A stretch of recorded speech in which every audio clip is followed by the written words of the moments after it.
Hello, friends. We are just a couple minutes behind because I worked longer today than I normally would.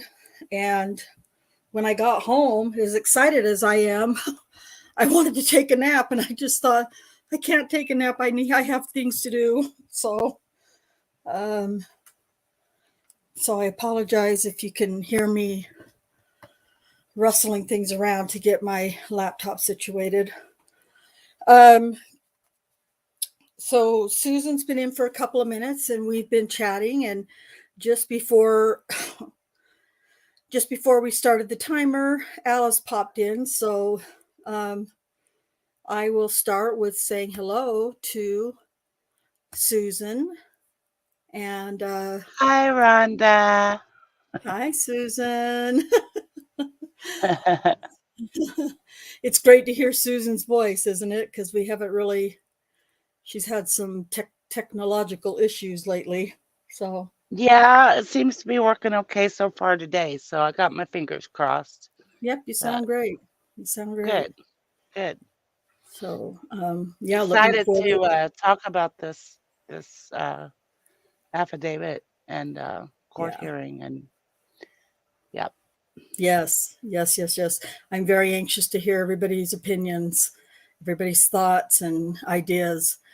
And Alice is made it in with us. How are you doing today, Alice? Yeah, okay. It's just been one of those days the day. Can't Hmm. be bothered with anything, lacky energy, just hurry up and end the day sort of thing. So, Yeah, yeah.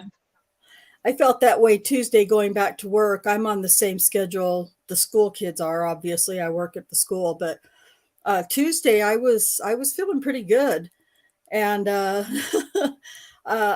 was ready to go back and felt good about it. And then yesterday I was like, oh, I'm so tired. And then today I was like, I'm even more tired than yesterday. What is happening? I'll be lucky if I make it tomorrow. So I don't know if it's the same thing, Alice, but I kind of get how you feel. Yeah, it's exactly that. It's like one of the days that you just want to go back to your bed. You didn't want to see anybody. You didn't want to speak to anybody. Yeah.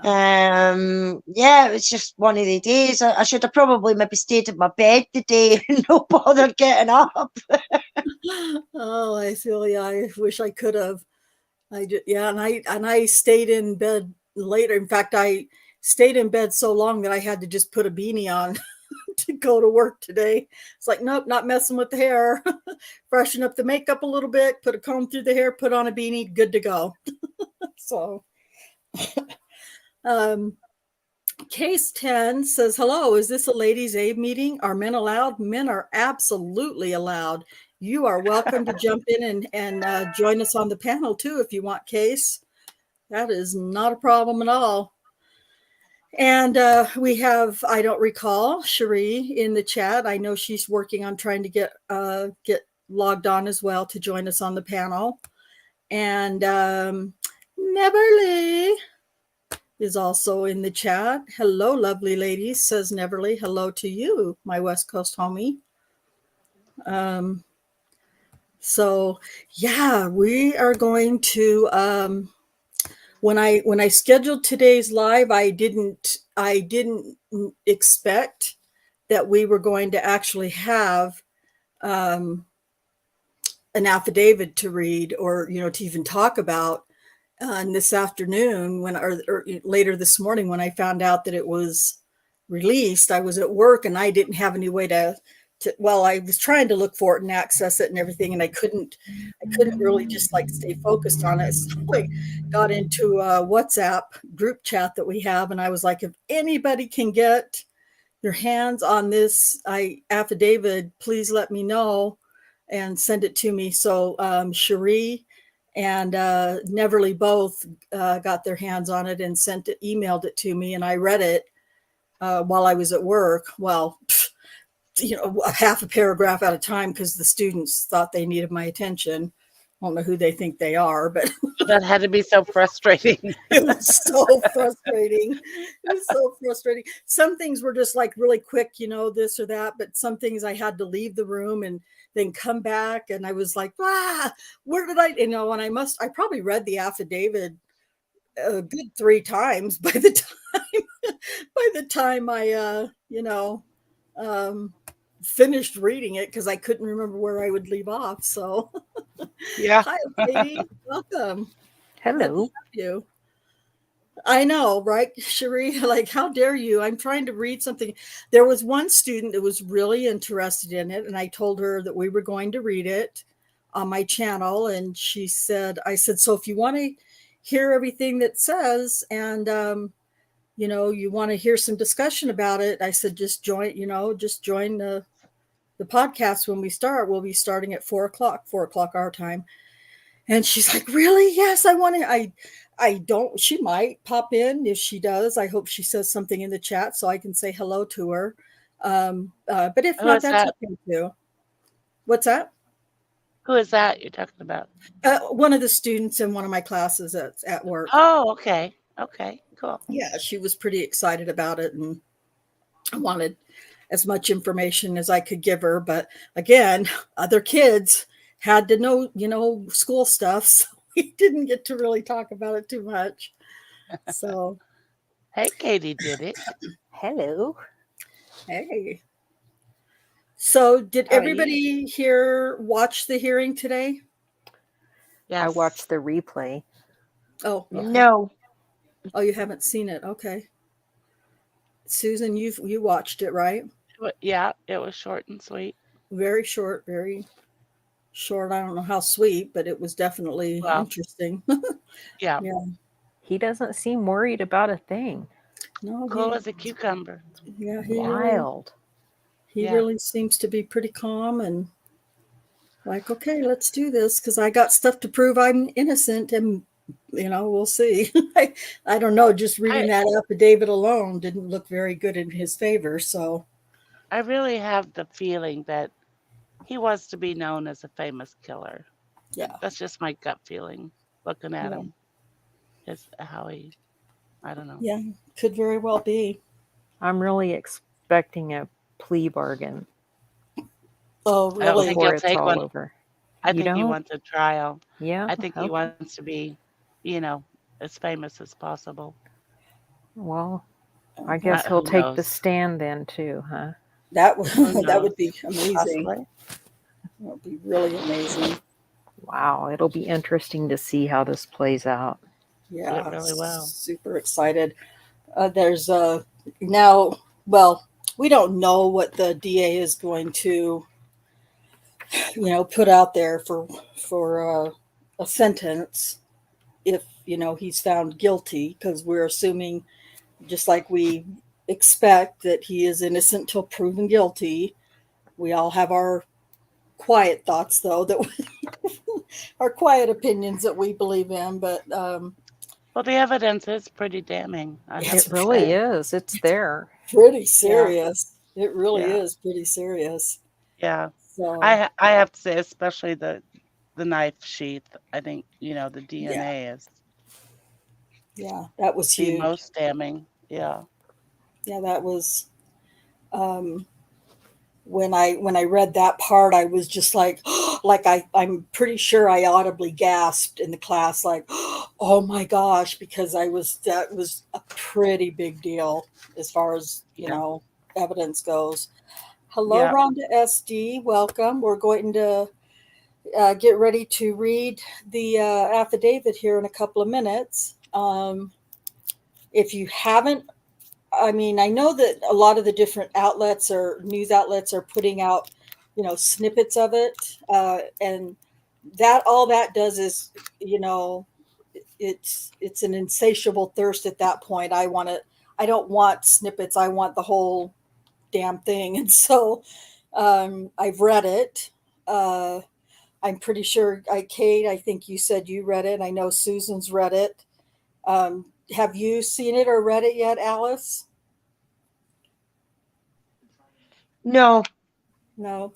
Alice has been having Winnie the Pooh kind of day, or an Eeyore kind of day. And Yeah. that's okay. That's I cool. bet I won't win it for an year. Yeah. And that's okay. You know, we all have those. Some of us more than others, I think. So, all right. Well, I don't see any reason to. I know that I've invited others to join us. Sapper, I don't know if you remember from last week, but Sapper Cop is in Cancun, and he said that this case was going to break open while he was in Cancun, and it sure did. Um, so, but you know, Susan and I were talking before we got started. He probably knows by now what's going on, and you know that the affidavit has been released, but he's not going to be able to join us because he's on vacation, you know, and come on. He needs to be focusing on his family. So I'm sure that's what he's doing.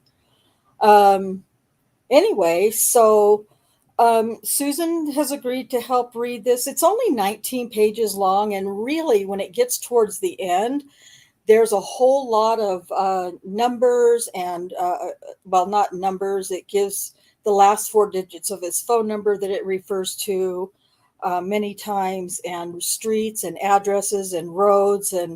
And I'm telling you, they had this guy very, very early on.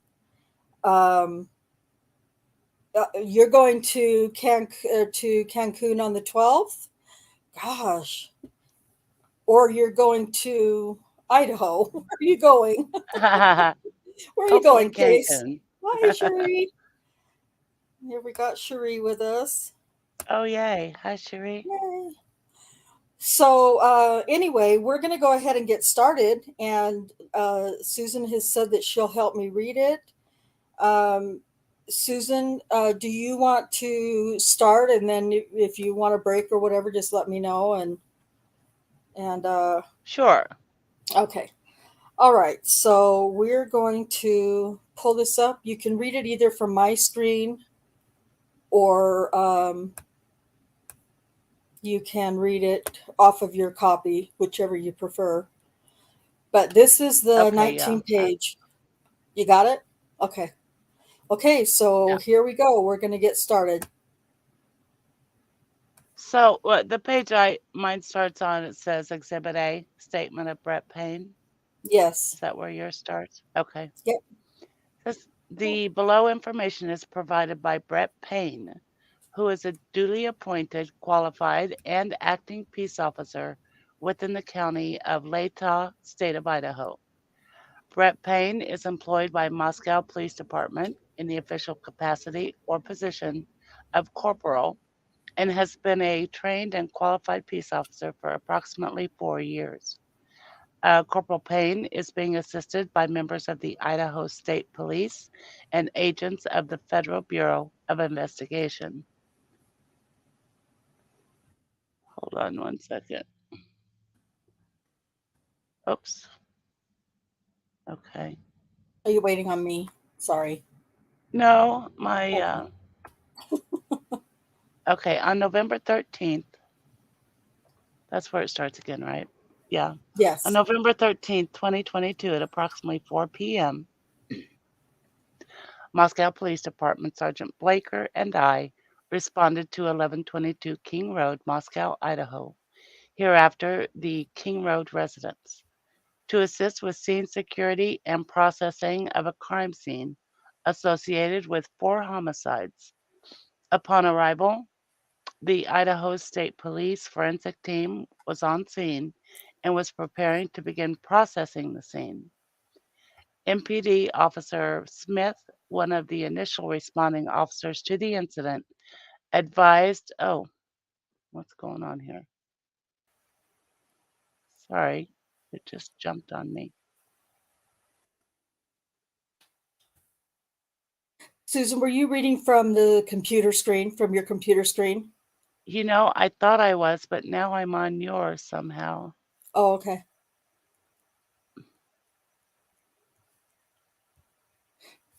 However you want to do it. Okay, I'm in StreamYard actually, and it's beyond where I was reading, I think. Hmm. It is. Okay, here it was. On YouTube, it's okay. Okay. On November 13th? Let's see. I'm so sorry. Oh, What did I wait. do? Did it move again?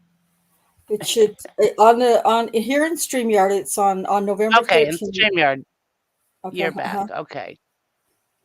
Okay. Upon our arrival, the Idaho State Police forensic team was on scene and was preparing to begin processing the scene.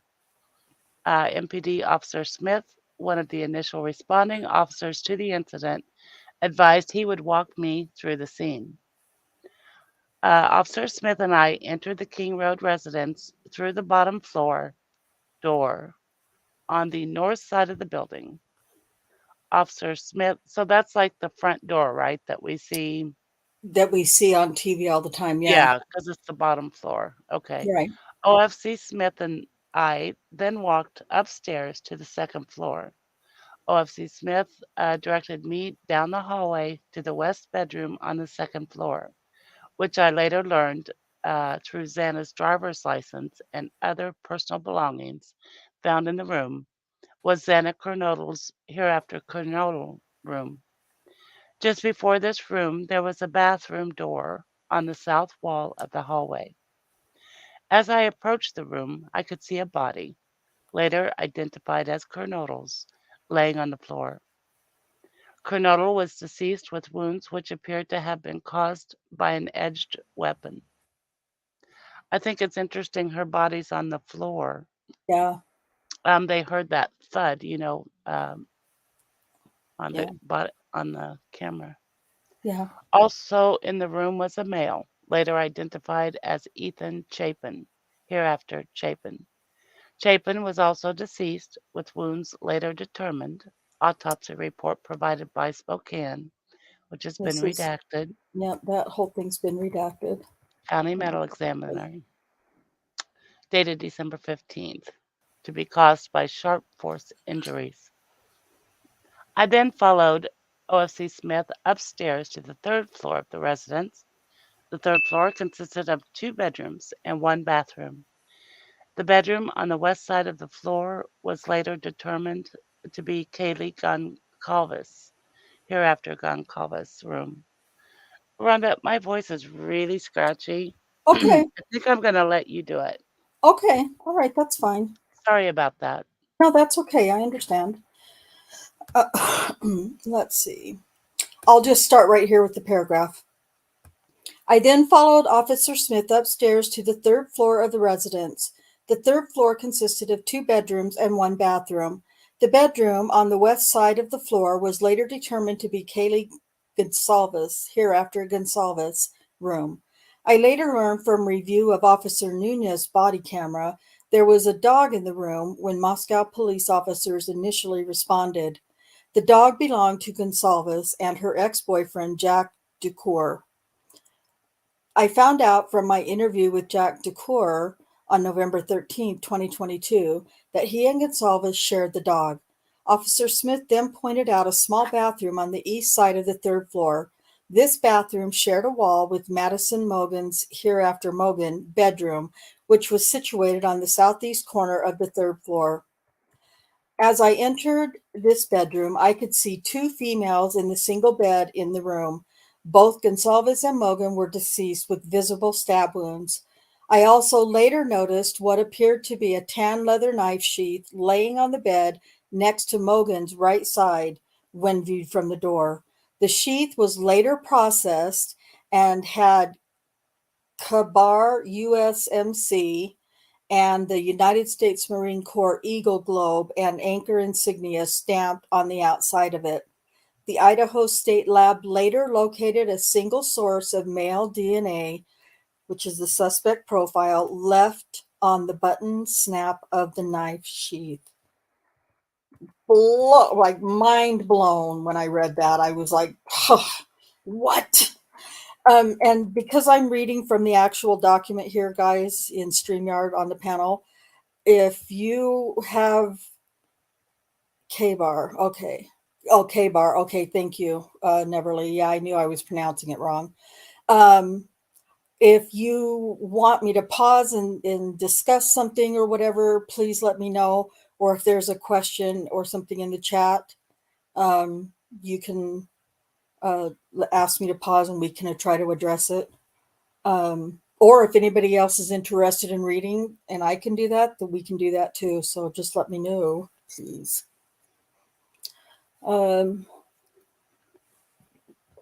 Okay. As part of the investigation, numerous interviews were conducted by Moscow Police Department officers, Idaho State Police detectives, and FBI agents. Two of the interviews included BF and DM. Both BF and DM were inside the King Road residence at the time of the homicides and were roommates to the victims. BF's bedroom was located on the east side of the first floor of the King Road residence. I don't remember her name, but I know that DM is Dylan. I can't remember her last name, but I know her first name is Dylan. Based on numerous interviews conducted by MPD officers, ISP detectives, and FBI agents, as well as my review of evidence, I have learned the following. On the evening of November 12, 2022, Chapin and Kernodle are seen by BF at the Sigma Chi House on the University of Idaho campus at 735 Nez Perce Drive from approximately 9 p.m. on November 12th to 1:45 a.m. on November 13th. BF also estimated that at approximately 1:45 a.m., Chapin and Kernodle returned to the King Road residence. BF also stated that Chapin did not live in the King Road residence, but was a guest of Kernodle. Gonsalves and Mogan were at a local bar, the Corner Club, at 202 North Main Street in Moscow. Gonsalves and Mogan can be seen on video footage provided by the Corner Club between 10 p.m. on November 12th and 1:30 a.m. on November 13th. At approximately 1:30 a.m., Gonsalves and Mogan can be seen on video at a local food vendor called the Grub Truck at 318 South Main Street in downtown Moscow. The Grub Truck live streams video from their food truck on the streaming platform Twitch, which is available for public viewing on their website. The video was captured by law enforcement. A private party reported that he provided a ride to Gonsalves and Mogan at approximately 1:56 a.m. from downtown Moscow in front of the Grub Truck to the King Road residence. DM and BF both made statements during the interviews that indicated that occupants of the King Road residence were at home by 2 a.m. and asleep or at least in their rooms by approximately 4 a.m. This is with the exception of Kernodle, who received a DoorDash order at the residence at approximately 4 a.m. Law enforcement identified the DoorDash delivery driver who reported this information. We doing okay in the chat and on the panel? Questions, comments? No, I we're find doing. that. We're, Oh, sorry. I was just going to say we're doing okay in the chat for questions, Rhonda. So we're fine with that. Okay. I Susan? find that really interesting with the DoorDash because that had to be so soon before he entered that place. Yeah. Yeah. This all happens so fast. It's like it's just hard to believe. Like a 20-minute long ordeal, I think we learned in this affidavit. I think it was like 20 minutes. Was it That even that long? if I yeah, don't. if even Yeah, that. So yeah. yeah.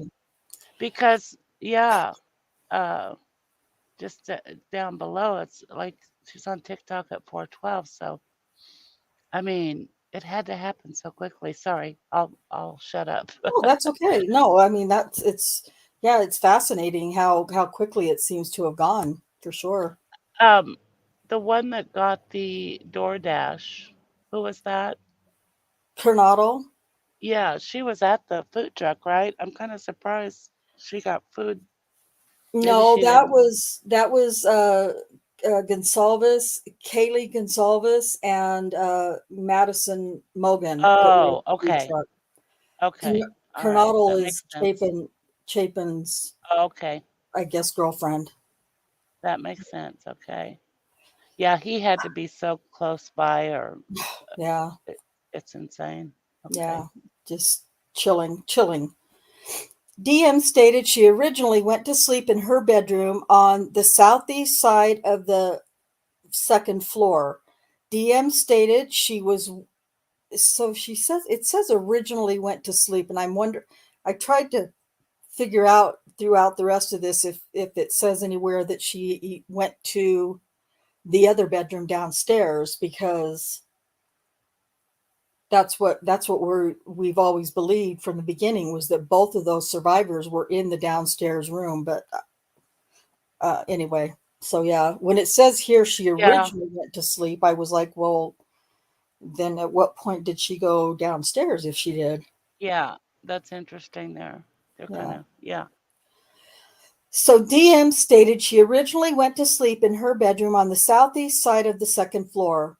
DM stated she was awoken at approximately 4 a.m. by what she stated sounded like Gonsalves playing with her dog in one of the upstairs bedrooms, which were located on the third floor.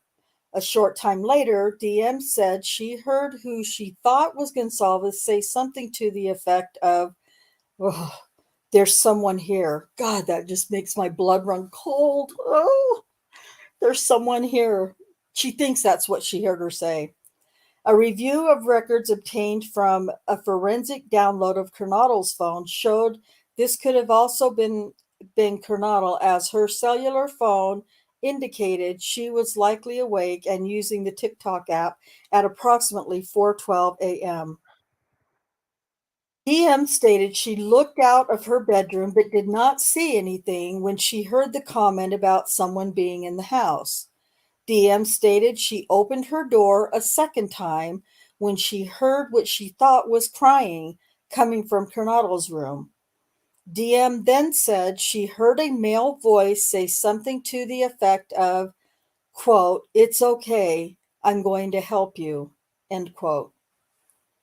At Oh, approximately I just have a feeling there that she was trying to scream help and maybe couldn't get it out, or he may yeah, have killed her boyfriend first and then yeah, uh ugh, yeah, it's just chilling, absolutely chilling. yeah. Mm. At approximately 4:17 a.m., a security camera located at 1112 King Road, a residence immediately to the northwest of 1122 King Road, picked up distorted audio of what sounded like voices or a whimper followed by a loud thud. A dog can also be heard barking numerous times starting at 4:17 a.m. The security camera is less than 50 feet from the west wall of Cornado's bedroom.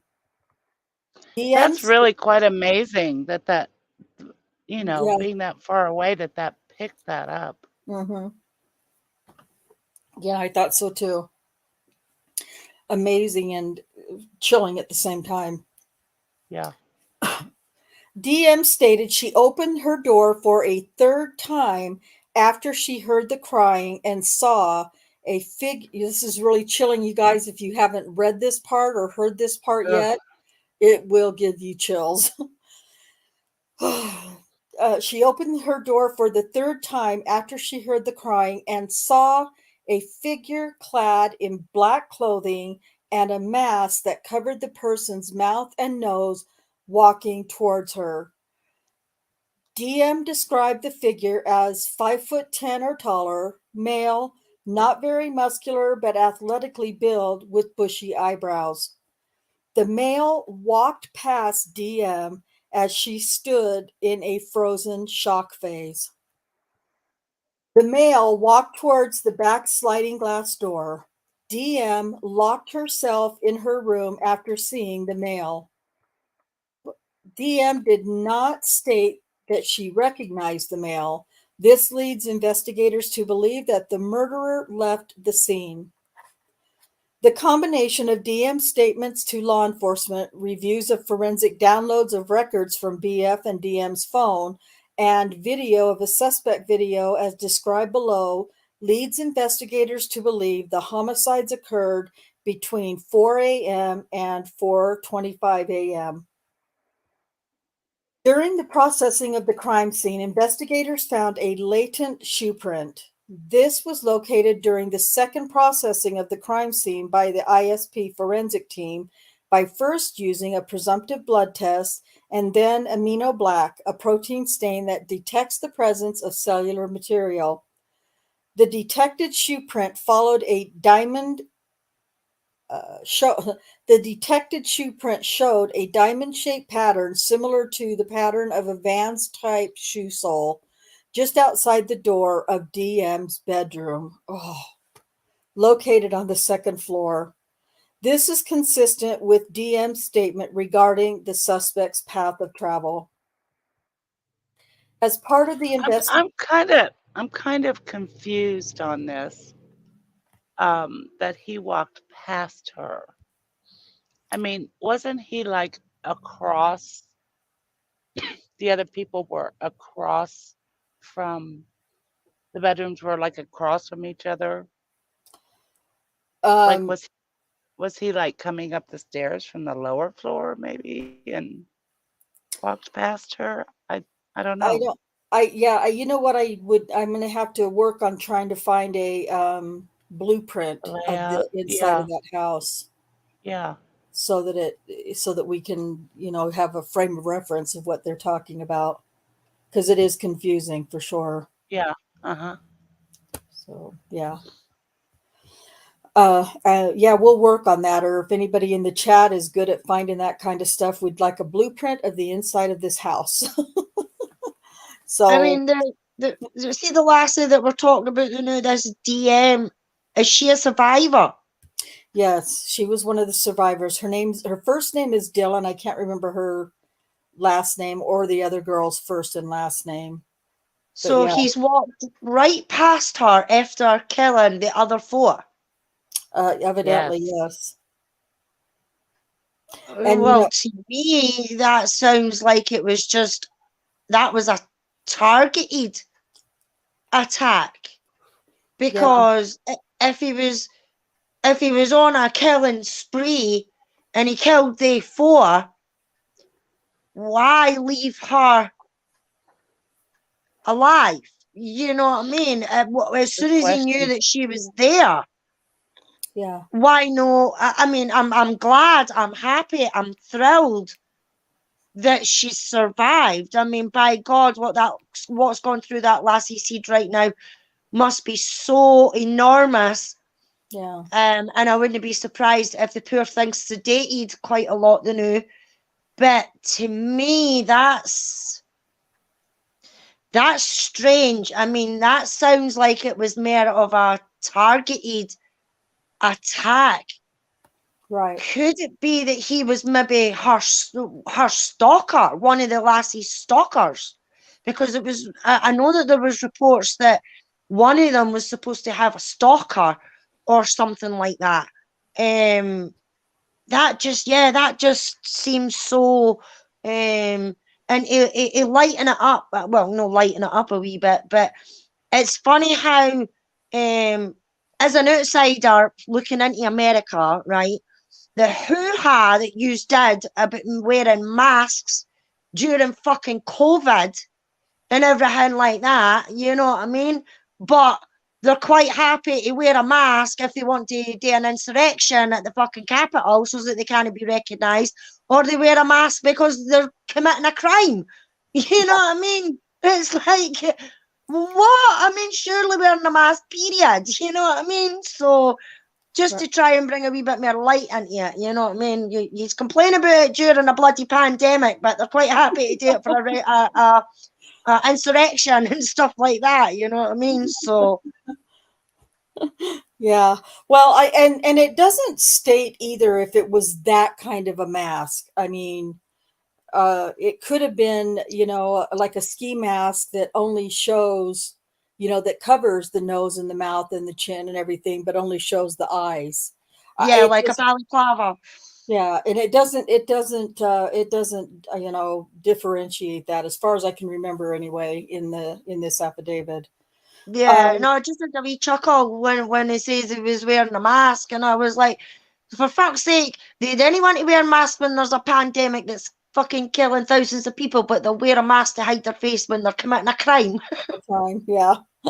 We're very picky over here.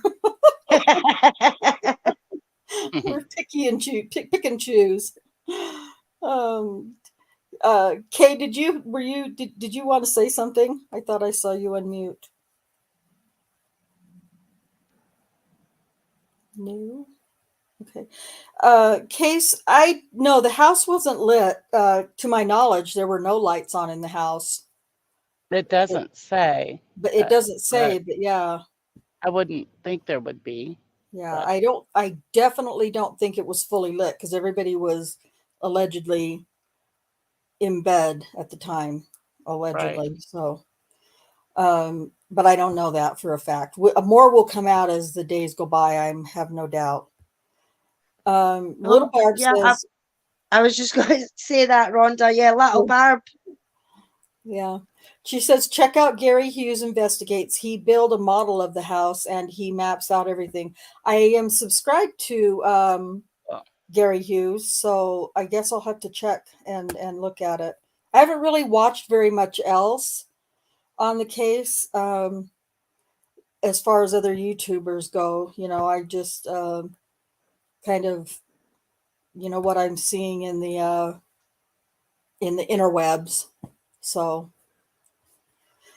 okay, all right. Are we ready to go on with this chilling tale of murder and mayhem?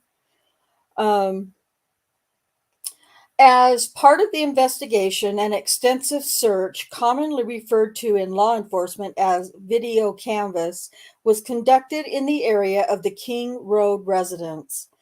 This video canvass was to obtain any footage from early morning hours of November 13, 2022, in the area of the King Road residence and surrounding neighborhoods in an effort to locate the suspects or suspect vehicles traveling to or leaving from the King Road residence. This video canvass resulted in the collection of numerous surveillance videos in the area from both residential and business addresses. I have reviewed numerous videos that were collected and have had conversations with the other MPD officers, ISP detectives, and FBI agents that are similarly, I can't say that word, some reviewing footage that was obtained. And I don't know, it doesn't seem to me like we had any inkling at all at any time during this time period that there was any video footage other than from they just kept everything so very quiet and under seal that it's mind-boggling that they were able to do it so successfully. Yeah, but that could be because he's got a background in criminology and everything like that. So, in my opinion, they didn't want to let any of these details out at all until they had him in custody. You know, and I mean that boggles my mind as well, that he has got a degree, or was doing a degree in criminology, and stuff like that, and then he goes and he commits a crime like this. Did he think he wasn't going to get caught? Did he think that he was better than the rest of the serial killers that have been caught so far, that he could get away with it? I think he did. I think he did think that, honestly. He seems to be very arrogant. So I don't know. Yeah, it's interesting. I do believe he felt superior enough that he wasn't going to get caught. yeah. So A review of camera footage indicated that a white sedan, hereafter suspect vehicle 1, was observed traveling westbound in the 700 block of Indian Hills Drive in Moscow at approximately 3:26 a.m. and westbound on Steiner Avenue at Idaho State Highway 95 in Moscow at approximately 3:28 a.m. On this video, it appeared suspect vehicle 1 was not displaying a front license plate. A review of footage from multiple videos obtained from the King Road neighborhood showed multiple sightings of suspect vehicle 1 starting at 3:29 a.m. and ending at 4:20 a.m. These sightings show suspect vehicle 1 makes an initial 3 passes by the 1122 King Road residence and then leave via Walenta Drive. Based off of Hey, Rhonda, yes, I just want to say that ending at 4:20 a.m. yeah, So he wasn't in the house by 4:20. This timeline is so kind of screwy. Maybe I don't know. No, I mean, how? you're right, Susan. Yeah, I'm thinking that as well, because the times that was above, it was between 4 a.m. and 4:25. Right, when they suspect the murder occurred. Yeah, And now they're saying, his vehicle. So if they're seeing his vehicle, then they're seeing him driving it at 3:29 a.m. and ending at 4:20 a.m. That was him doing 3 passes. maybe 4:20 is the time he left? he left is from what I understand, is how I understood it. Okay. Yeah, that was what I understood. But That would make more sense. Okay. right. Well, sightings, maybe if it's multiple sightings, maybe it's different footage or And that's almost an hour's worth of time. Yeah. so they saw him driving by. That's 3 how I times. understood it. Yeah. Or That's how I understood it.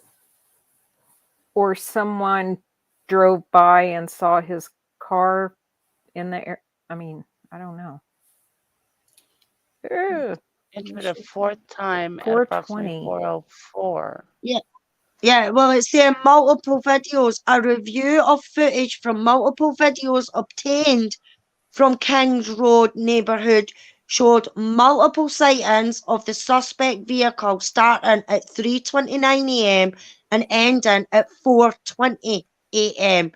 These sightings show suspect vehicle 1 makes an initial 3 passes at 1122 King Road residence and then leaves via Walnut Drive. I mean, it depends on how close. I mean, I don't know. I mean, that's so confusing. So he's been seen on video footage going past between 3:29 and 4:20, and Well, on the sightings. I think 4:20 is the last time it was seen, and that Yeah. must be when he left, Right. because it says it goes a 4th time at approximately 4:04. So, But at yeah. 4:17, the Ring camera heard the dog and heard the crying. So, I mean, I guess he could have already been Wow. leaving. That's wild. Yeah, it is. You know, they could have possibly been alive for a while before he sure. left. Maybe. After he left, I mean. Yeah, I mean, and they could have bled out or something. I don't, the entire medical examiner's report, at least in this, was redacted, so we don't know. Yeah. And hi, Dr. That timeline is Soapman. a little Welcome. confusing. And Hey, Doc.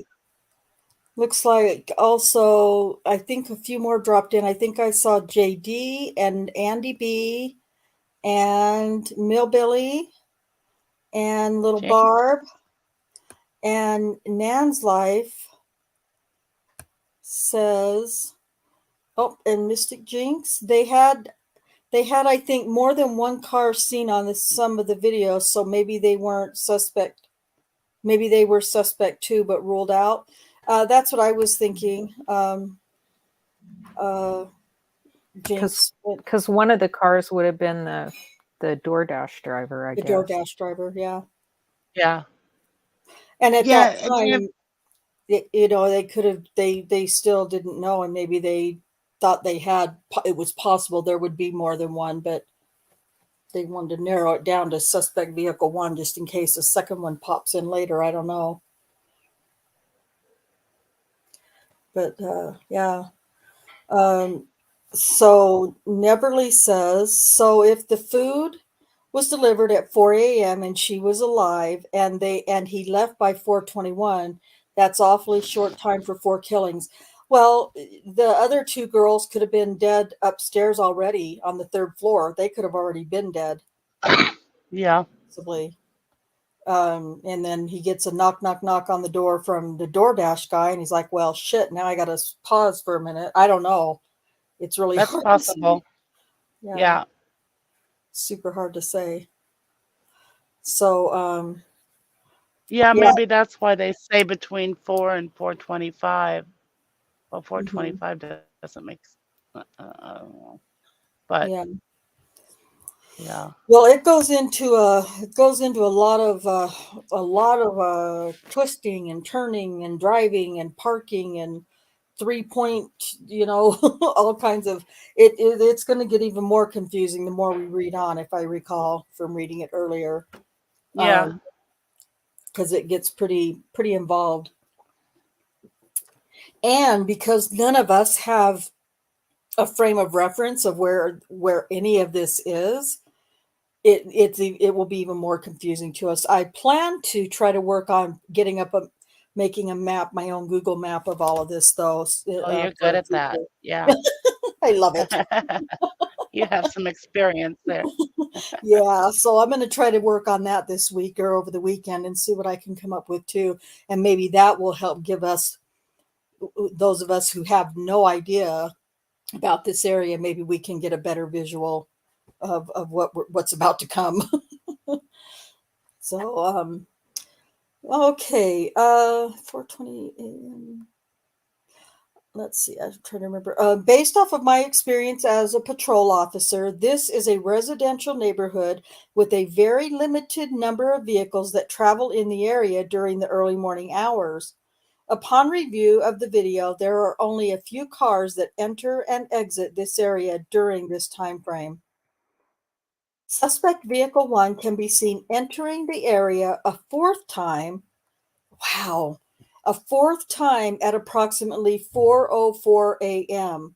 It can be seen driving eastbound on King Road, stopping and turning around in front of 500 Queen Road, number 52, and then driving back westbound on King Road.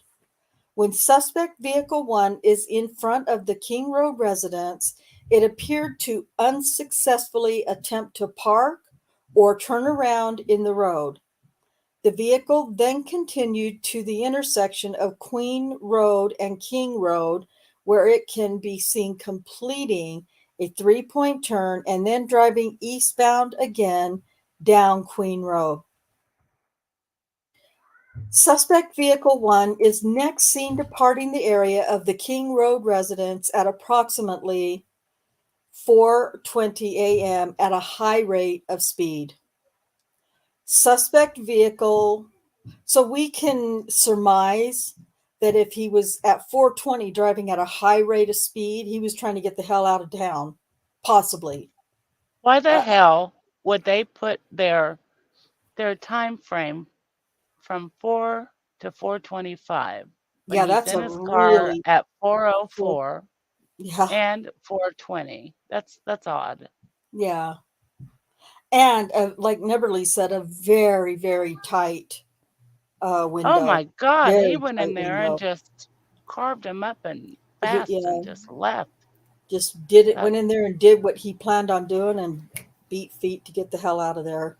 it almost doesn't seem possible. Could it be that he had somebody else in there doing it and that he was, I don't know. Well, Jinx says if killed between 4 and 4:25 a.m., he's still on the road at 4:04 a.m.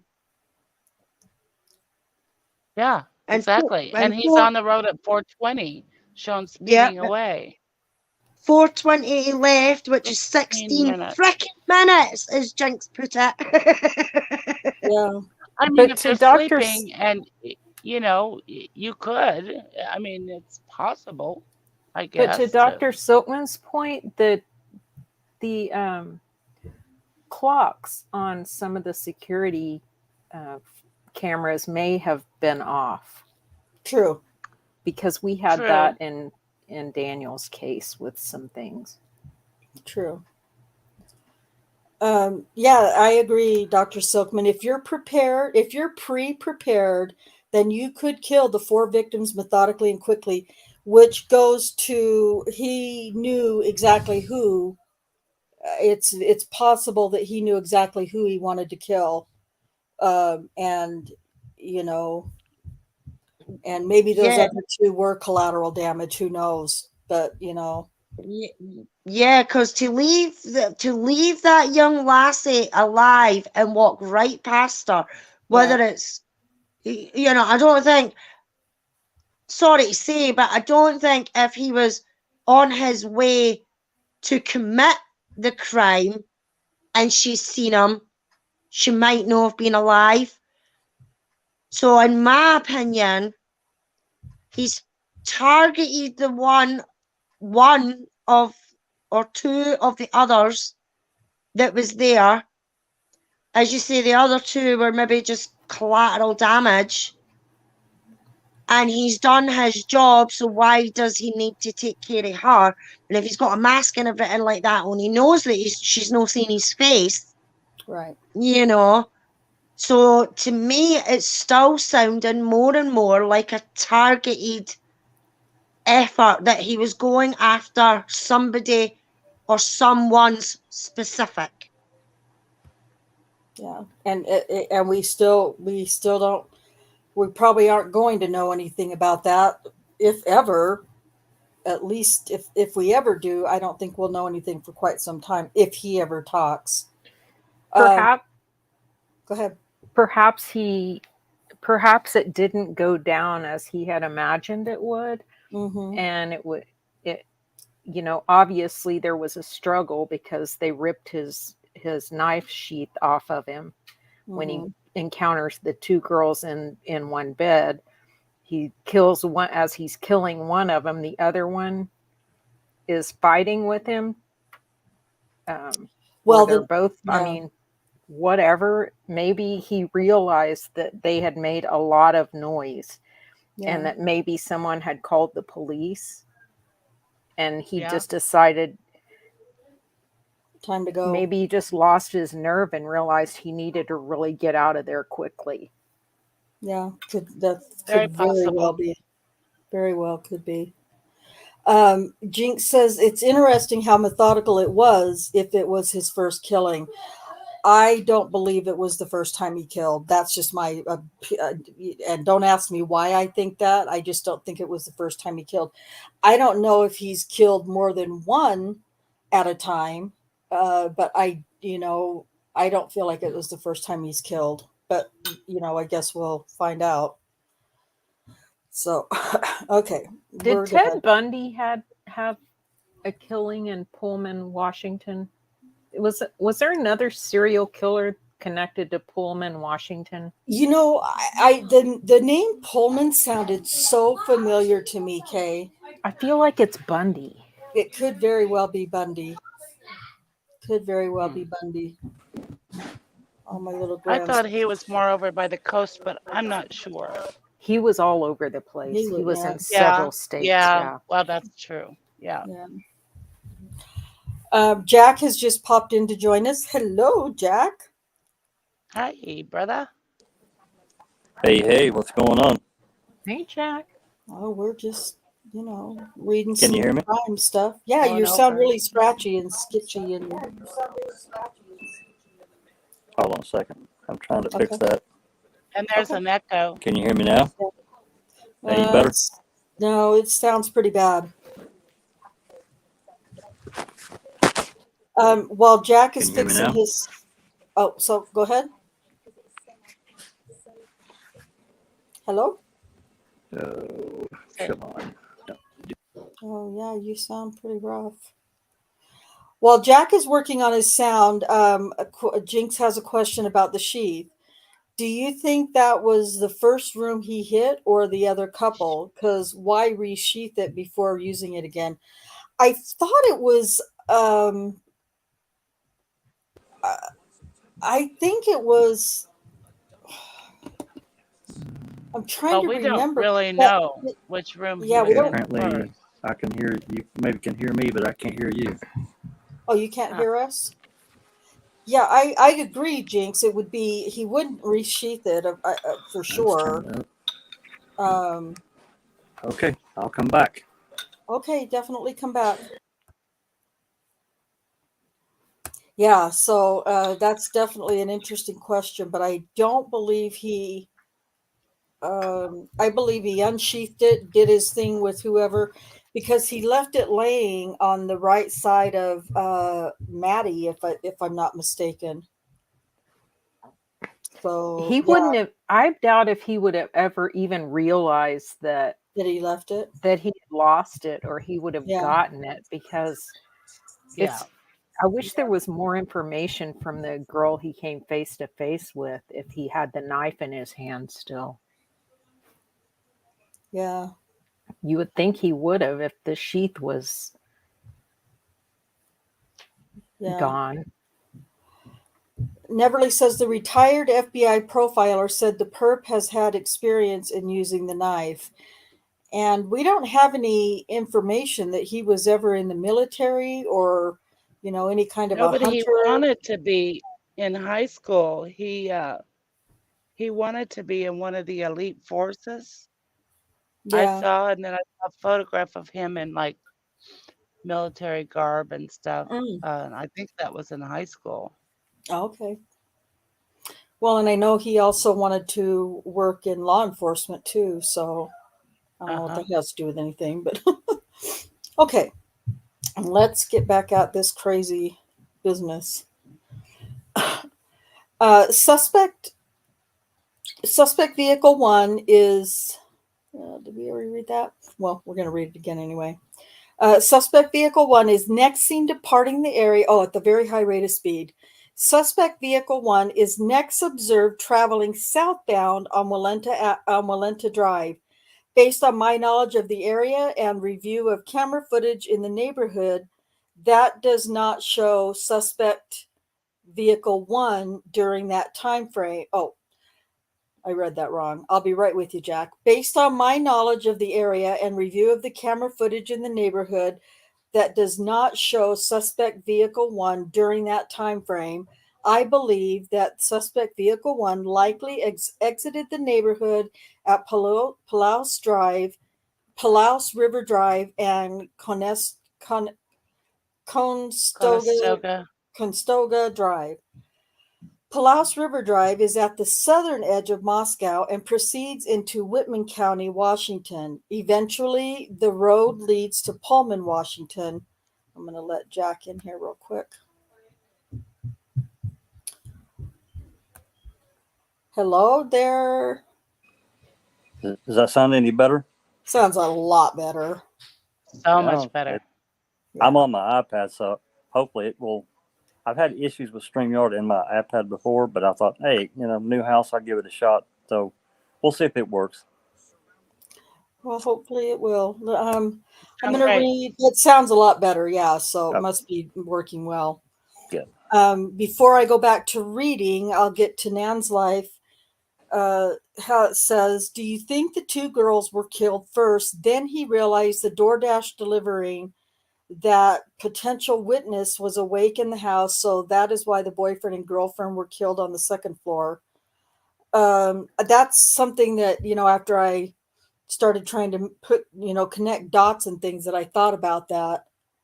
If the DoorDash time is right, he was still in his car at 4:04 and doing those weird turns, turning around, trying to park or whatever. So I would think he couldn't get to the house till at least 4:05, 4:06. He may have seen them stop and go in there. Yeah, true. Yeah. That's a good thought. Okay, Pullman, Washington is approximately 10 miles from Moscow, Idaho. Both Pullman and Moscow are small college towns, and people commonly travel back and forth between them. Law enforcement officers provided video footage of suspect vehicle 1 to forensic examiners with the Federal Bureau of Investigation that regularly utilize surveillance footage to identify the year, make, and model of an unknown vehicle that is observed by one or more cameras during the commission of a criminal offense. The forensic examiner has approximately 35 years in law enforcement experience, with 12 years at the FBI.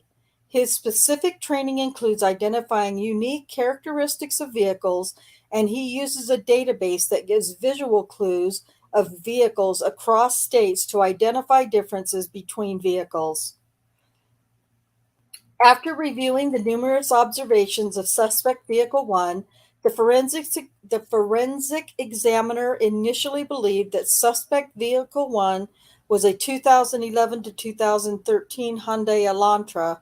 Upon further review, he indicated it could also be a 2011 to 2016 Hyundai Elantra. As a result, the investigators have been reviewing information on persons in possession of a vehicle that is a 2011 to 2016 white Hyundai Elantra. Investigators were given access to video footage on the Washington State University WSU campus located in Pullman, Washington.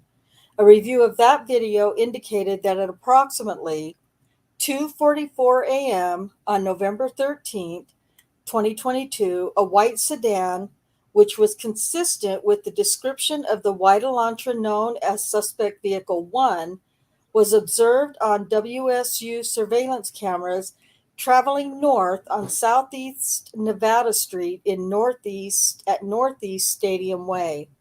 At approximately 2:53 a.m., a white sedan, which is consistent with the description of the white Elantra known as suspect vehicle 1, was observed traveling southeast on Nevada Street in Pullman, Washington, towards State Route 270.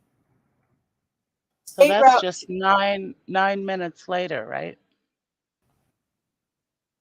2:44 a.m. 2:53. Yeah. Yes. But this is the next. So he was speeding if he got to from Washington to Idaho. to Moscow. Yeah. Oh, he was still okay. He was Yeah. still in He Pullman. was still in Pullman. 9 minutes. That's quite a bit of time just in town there. Maybe he went and got something to eat. Yeah, maybe. Ooh, oh. State Route 270 connects Pullman, Washington to Moscow, Idaho. The camera footage from Pullman, Washington was provided to the same FBI forensic examiner. The forensic examiner identified the vehicle observed in Pullman, Washington as being a 2014 through 2016 Hyundai Elantra. At approximately 5:25 a.m., a white sedan, which was consistent with the description of suspect vehicle 1, was observed on 5 cameras in Pullman, Washington, and on WSU campus cameras. The first camera that recorded the white sedan was located at 1300 Johnson Road in Pullman. The white sedan was observed traveling northbound on Johnson Road. Johnson Road leads directly back to West Pulaus River Drive in Moscow, which intersects with Conestoga Drive. The white sedan was then observed turning north on Bishop Boulevard and northwest on State Route 70. At approximately 5:27 a.m., the white Elantra was observed on cameras traveling northbound on Stadium Way at Nevada Street, Stadium Way at Grimes Way, Stadium Drive at Wilson Road, and Stadium Way at Cougar Way, Jesus. That's a lot. So yeah, Yeah. I'm definitely going to have to work on a map, much Yeah. better map than this one. Yeah. That all Okay. means nothing to me. It's not to scale. So this is a depiction showing the white Elantra's path of travel, not to scale. This is, I'm sure on paper, on like actual paper, it looked a lot better. Yeah. But this has a key and stuff, so I'll work on that this weekend. On November 25th, 2022, MPD asked area law enforcement agencies to be on the lookout for a white Hyundai Elantra, for white Hyundai Elantras in the area. On So November that's 20, 12 days so yeah, after the killing. I'm trying to think of when we first heard. We didn't hear about that until the 1st of December, did we? Or the middle of December? I don't remember Not the sure. date. It might say in here. I don't remember. On November 29th, 2022, at approximately 12:28 a.m., WSU police officer Daniel Tiengo queried white Elantras registered at WSU. As a result of that query, he located a 2015 white Elantra with a Pennsylvania license plate LFZ 8649. This vehicle was registered to Bryan Kohberger, hereafter Kohberger, residing at 1630 Northeast Valley Road, apartment 201, Pullman, Washington. So as early as November 29th, they had a name. I'm just so mind blown and impressed So at the same time. a month previous Yeah, to his capture, and yeah, let's see. because I'm just $16 wondering as well if the press has maybe been given a gag order, because that's quite a few days, like 12 days and things like that. You know how people can get stuff and things can get leaked and stuff like that. And they I kept it will locked say, down really well. yeah, I Yes. will say, I'll give these cops, these police, their dues, because Yeah. if they've managed to keep all this stuff under wraps without the press getting a hold of any of it, Yeah, and I need to give them a pat in the back for that. You know what I mean? very impressive. Very impressive. I wish a lot more would be like that. You know what I mean? And no let details like that slip out or get leaked or anything like that. And then His maybe famous Yeah, just Kratz. yeah, just maybe there would be better convictions and innocent people wouldn't be going to fucking jail. Yeah. Yeah, it's very impressive, no doubt. No doubt that at least on the 29th of November, they had a name, a vehicle, a suspect vehicle, and a name. It's very impressive. And video footage. So, yeah. 1630 Northeast Valley Road is approximately 3/4 of a mile from the intersection of Stadium Way and Cougar Way, which is the last camera location that picked up the white Elantra. That same day at approximately 12:58 a.m., WSU officer Curtis Whitman was looking for white Hyundai Elantras and located a 2015 white Hyundai Elantra at 1630 Northeast Valley Road in Pullman in the parking lot. 1630 Northeast Valley Road is an apartment complex that houses WSU students. Officer Whitman also ran the car, and it returned to Kohberger with a Washington tag. I reviewed Kohberger's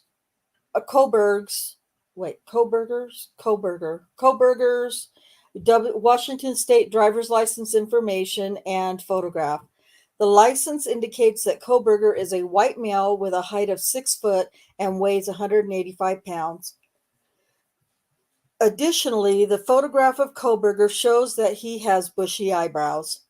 Kohberger's physical description is consistent with the description of the male that DM saw inside the King Road residence on November 13th. So did they swab his door handle to see if the DNA matched? I don't know. And we don't know that yet. I don't think we know that yet. At least not from what I remember reading. No, it's not in it's not in this, but Yeah. I bet it seems I like don't they think would. I don't think they got DNA until they got his father's trash. Well, they had the DNA from the sheath, From the sheath, yeah. Yeah, From which the, is why I they mean, were trying yeah. to compare it. I would Yeah. think it'd have been easier to get the DNA off of his door you would handle. think so. Or Yeah. follow him around town or get his trash or, And you know what? For all we know, they did. Yeah, I mean, they probably did. Yeah, I mean, as much as they've kept this all under wraps, it's very likely they did. They definitely were making sure they had everything buttoned down before they went forward, for sure. Yeah, well, they tailed him for days, did they know? I'm sure I heard something on one of the channels that I was watching, and apparently they were following him and they were watching him, surveilling him, and everything. So, I mean, depending on what actions he's done in between then to when Yeah. he was arrested, Before he left Idaho and went to Pennsylvania, which is another whole weird thing all on its own. So, okay. We're pretty close to being done. Further investigation, including a review of Latah County Sheriff's Deputy Corporal. Further investigation, including a review of Latah County Sheriff's Deputy Corporal Duke's body cam and reports, showed that on August 21st, 2022, Bryan Kohberger was detained as part of a traffic stop that occurred in Moscow, Idaho, by Corporal Duke. So he was in Moscow in August at the very latest or earliest that we know. June, At that I time, think. I think his program started in June, if I'm not mistaken. Yeah, that sounds right. I think I remember reading that. At the time, Kohberger, who was the sole occupant, was driving a white 2015 Hyundai Elantra with Pennsylvania plate LFZ 8649, which was set to expire on November 30th, 2022. During the stop, which was recorded via a law enforcement body camera, Kohberger provided his phone number as whatever 8458, hereafter 8458 phone, as his cellular telephone number. Investigators conducted electronic database queries and learned that the 8458 phone is a number issued by AT&T. On October It's 14th, really amazing how many times this guy was stopped by the cops. yeah, And, not for anything, one was a seatbelt violation, I think. But geez, I mean, I haven't been stopped by the cops in years.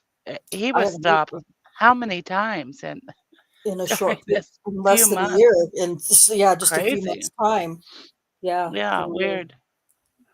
Yeah, and that makes me think that he was not being very well. Never mind. That's now I'm starting to speculate a whole bunch, and I don't want to do that. On October 14th, 2022. Oh, I already read that. No, I didn't. No, you haven't. No, because this is another time. On October 14th, 2022, Bryan Kohberger was detained as part of a traffic stop by a WSU police officer. Upon review of that body cam and report of the stop, Kohberger was the sole occupant and was driving a white 2015 Hyundai Elantra with a Pennsylvania plate. On November 18th, 2022, according to Washington State Licensing, Kohberger registered the 2015 white Elantra with Washington and later received Washington plate CFB 8708. Prior to this time, the 2015 white Elantra was registered in Pennsylvania, which does not require a front license plate to be displayed. This was learned through communications with a Pennsylvania officer who is currently certified in the state of Pennsylvania. So Based that's on just my 5 own days after the killing. after the killing. Yeah. Yeah. And Yep. 12 days before his other license was set to expire. Right. Yep. Based on my own experience and communication with Washington law enforcement, I know that Idaho and Washington require front and back license plates to be displayed. Investigators believe that Kohberger is still driving the 2015 white Elantra because his vehicle was captured on December 13, 2022 by a license plate reader in Loma, Colorado, information provided by a query to a database. Kohberger's Elantra was then queried on December 15th by law enforcement in Hancock County, Indiana. On December 16th at approximately 2:26 p.m., surveillance video showed Kohberger's Elantra in Albrightsville, Pennsylvania. The sole occupant of the vehicle was a white male whose description was consistent with Kohberger. Kohberger has family in Albrightsville, Pennsylvania. Learn through a TLO search and locate tool database query, which, by the way, I haven't been able to find anything on his mom, his dad, or him, but I did find some information on one of his sisters. The other one, I got nothing back on her. I think they shut down everything. Yeah, yeah, they've shut Yeah. it all down. They've wiped everything at this point. Based on information provided on the WSU website, Kohberger is currently a PhD student in criminology at Washington State University. Pursuant to records provided by a member of the interview panel for Pullman Police Department, we learned that Kohberger's past education included undergraduate degrees in psychology and cloud-based forensics. And I don't know what that is. Does anybody know what cloud-based forensics are? No. Would it be searching online databases for Yes. Oh, information? yes. Yes. Yeah, it Okay, would. yeah, Yeah. that Things makes that are Aha. things that are in the cloud. Google Drive is considered the cloud. Apple, same thing. okay, Yeah. that makes sense. Okay. These records also showed Kohberger wrote an essay when he applied for an internship with the Pullman Police Department in the fall of 2022. Oh, so it was for an internship. Kohberger wrote in his essay he had interest in assisting rural law enforcement agencies with how to better collect his. That's just as bad as that other C word I can't say. How to better Right. collect and analyze technological data in public safety operations. Kohberger also posted a Reddit survey, which can be found by an open source internet search. Well, not very easily anymore, it can't. Huh. The survey asked for participants to provide information to, quote, understand how emotions and psychological traits influence decision making when committing a crime, end quote. As part, Psychological traits. yeah, Yeah. yeah, it's just creepy AF, man, just creepy. Yeah. As part of this investigation, law enforcement obtained search warrants to determine cellular devices that utilized cellular towers in close proximity to the King Road residence on November 13th, 2022, between 3 a.m. and 5 a.m. And this is where shit gets kind of crazy and left my. Maybe now that I'm going to read it again and it's quiet and I'm not being distracted and interrupted by students, I can understand this. But good God, when I was trying to read it at school today, I was not getting it. So let's see how we do. After determining that Kohberger was associated to both the 2015 white Elantra and the 8458 phone, investigators reviewed these search warrant returns. A query of the 8458 phone in these returns did not show the 8458 phone utilizing cellular tower resources in close proximity to the King Road residence between 3 a.m. and 5 a.m. Did not show, so he probably turned it off. Based on my training and experience and conversations with law enforcement officers that specialize in the utilization of cellular telephone records as part of investigations, individuals can either leave their cellular telephone at a different location before committing a crime or turn their cellular telephone off prior to going to a location to commit a crime. That's the most logical thing to me. Yeah. I mean, they have video footage of him there, but no pings. Come on. Probably took the battery out. Yeah. Yeah. This is done by subjects in an effort to avoid alerting law enforcement that a cellular device associated with them was in a particular area when a crime is committed. I also know that on numerous occasions, subjects will surveil an area where they intend to commit a crime prior to the date of the crime. Depending on the circumstances, this could be done a few days before or for several months prior to the commission of a crime.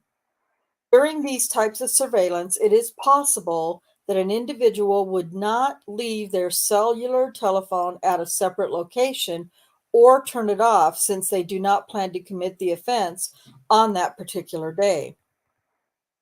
On December 23rd, 2022, I applied for and was granted a search warrant for historical phone records between November 12th, 2022 at 12 a.m. and November 14th at 12 a.m. for the 8458 phone held by the phone provider AT&T approximately 24 hours preceding and following the times of the homicides. On December 23rd, 2022, pursuant to that search warrant, I received records for the 8458 phone from AT&T. These records indicated that the 8458 phone is subscribed to Bryan Kohberger at an address in Albrightsville, Pennsylvania, and the account has been open since June 23rd of 2022. These records also include historical cell site location information for the 8458 phone. After receiving this information, I consulted with an FBI special agent that is certified as a member of the Cellular Analysis Survey Team. Members of CAST are certified with the FBI to provide expert testimony in the field of historical CSLI and are required to pass extensive training that includes both written and practical examinations prior to being certified with CAST, as well as the completion of yearly certification requirements. Additionally, the FBI CAST special agent that I consulted with has over 15 years of federal law enforcement experience, which includes 6 years with the FBI. From information provided by CAST, I was able to determine estimated locations for the 8458 phone from November 12th, 2022 to November 13th, 2022, the time period authorized by the court. On November 13th, 2022, at approximately 2:42 a.m., the 8458 phone was utilizing cellular resources that provide coverage to 1630 Northeast Valley Road, apartment G201, Pullman, Washington, hereafter Kohberger's residence. At approximately 2:47 a.m., the 8458 phone utilized cellular resources that provide coverage southeast of the Kohberger residence, consistent with the 8458 phone leaving the Kohberger residence and traveling south through Pullman, Washington. This is consistent with the movement of the white Elantra. At approximately 2:47 a.m., the 8458 phone stops reporting to the network, which is consistent with either the phone being in an area without cellular coverage, the connection to the network is disabled, such as putting the phone in an airplane mode, or that the phone is turned off.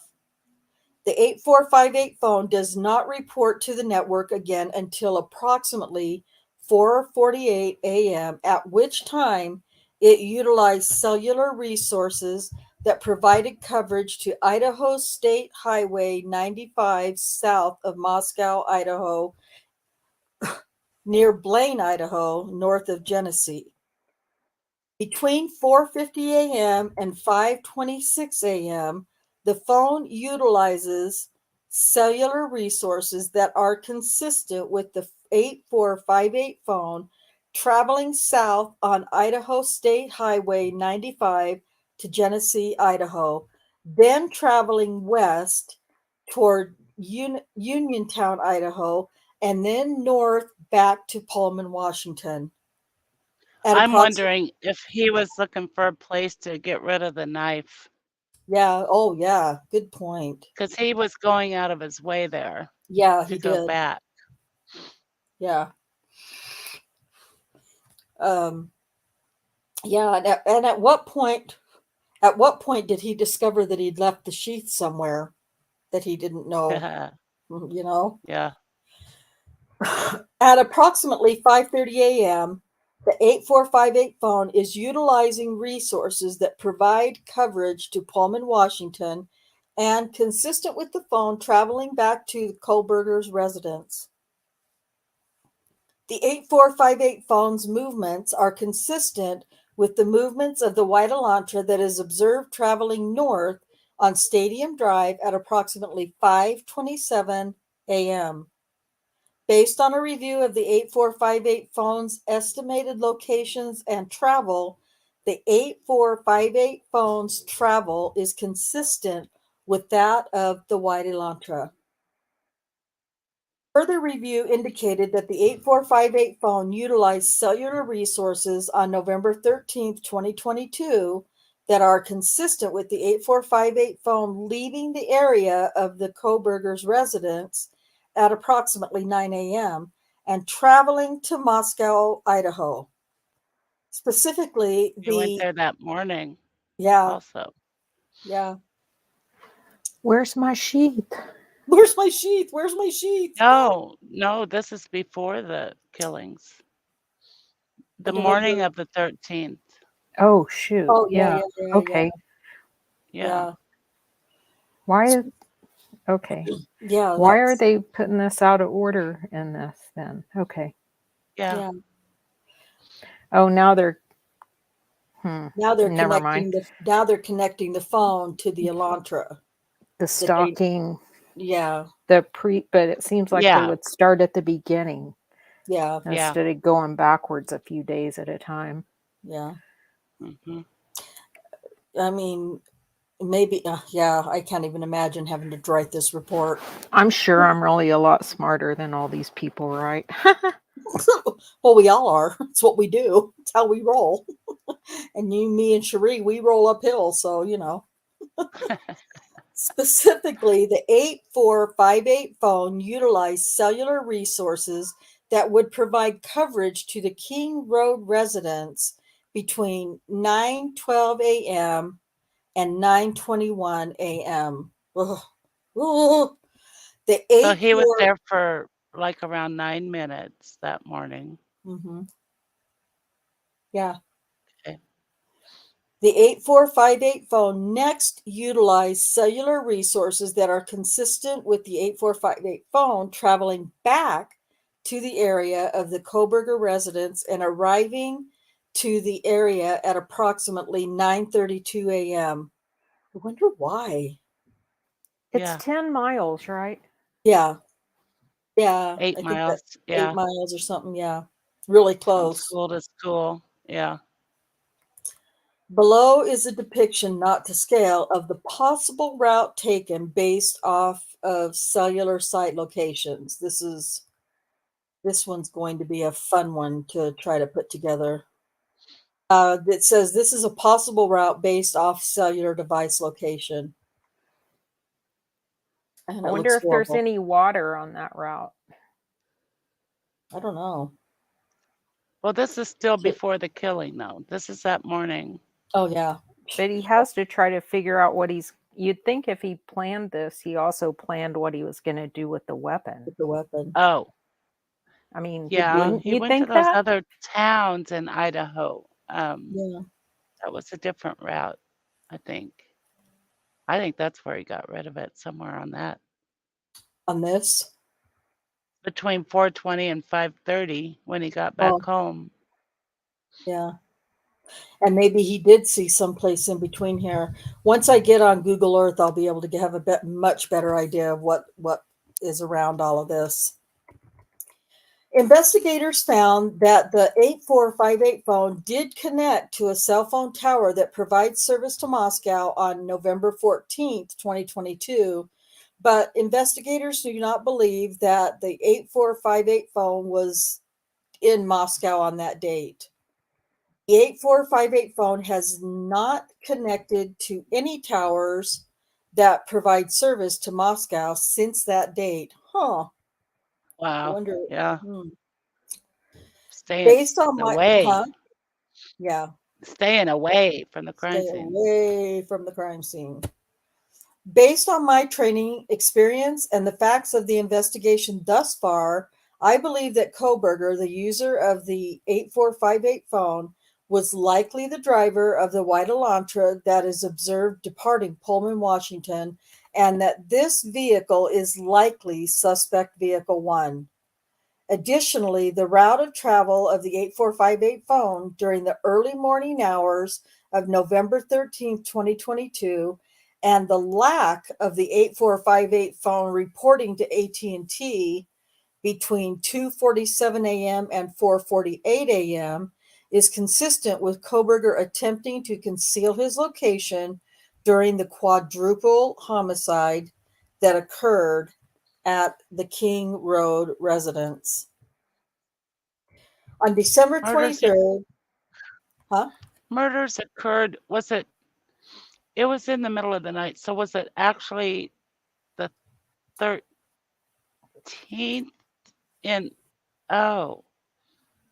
at like 4 a.m. on the 13th? So Correct. yeah, 9 a.m. on the 13th. That would be after the murders yes, Oh, that he yes, went okay, back. yeah, Okay. Yep. that's right. Wow. He was there for 9 Where's my minutes that sheep? morning. Where's my Where's my sheep? Where's my sheep? sheep? Yeah, for real. I mean, he had to Interesting. be wondering at some point where it was. Oh, hell yeah. He might have been looking like, outside where he parked his car or, Yeah, yeah, or, you know, looked where he walked or who knows. yeah. Because it hadn't I, been reported yet. There was no police there or anything, nothing happening, right. at the residence at that time. Dr. Siltman's right. It's gone Yep. from circumstantial evidence to Kohberger getting the death penalty. He cannot explain why his touch DNA is at the crime scene. Single profile as well. He is beep. Fucked. Fucked. He's fucked. Beep. Uh, Yeah, on the knife sheath. That's pretty damning. yeah, yeah. Leaving the Pretty sheath was a damning. rookie mistake. I agree.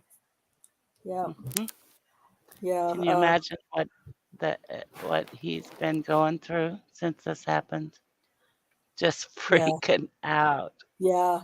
Well, Well, he and Yeah. it's, conceals the freak out well. yes, he Yeah. does. Yeah. It's because God knows what's going on inside he's that he's brain. like a legitimate sociopath, for real.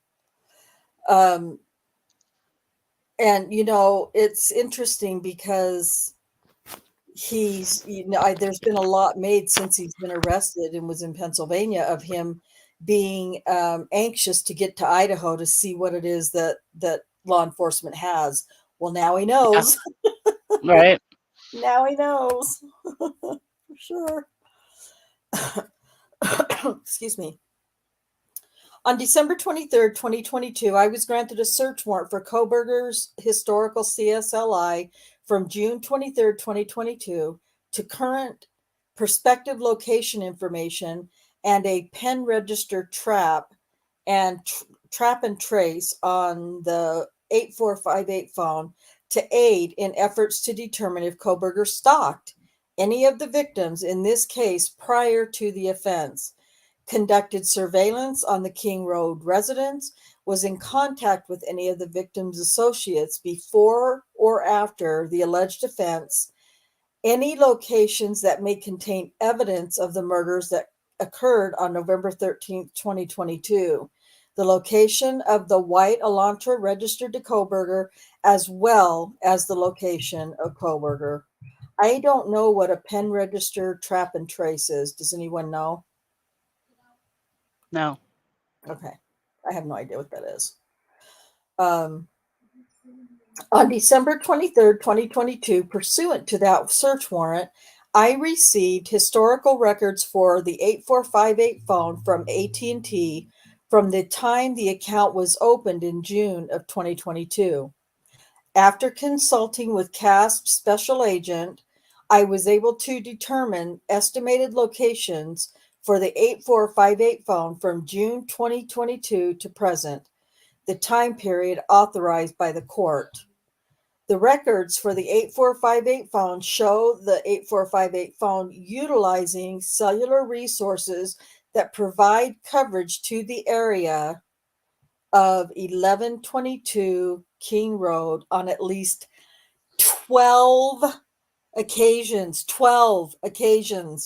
prior to November 13th, 2022, which to me says stalking, he's stalking somebody Yeah. from afar, for Yeah. I sure. wonder what date Exactly. they started. The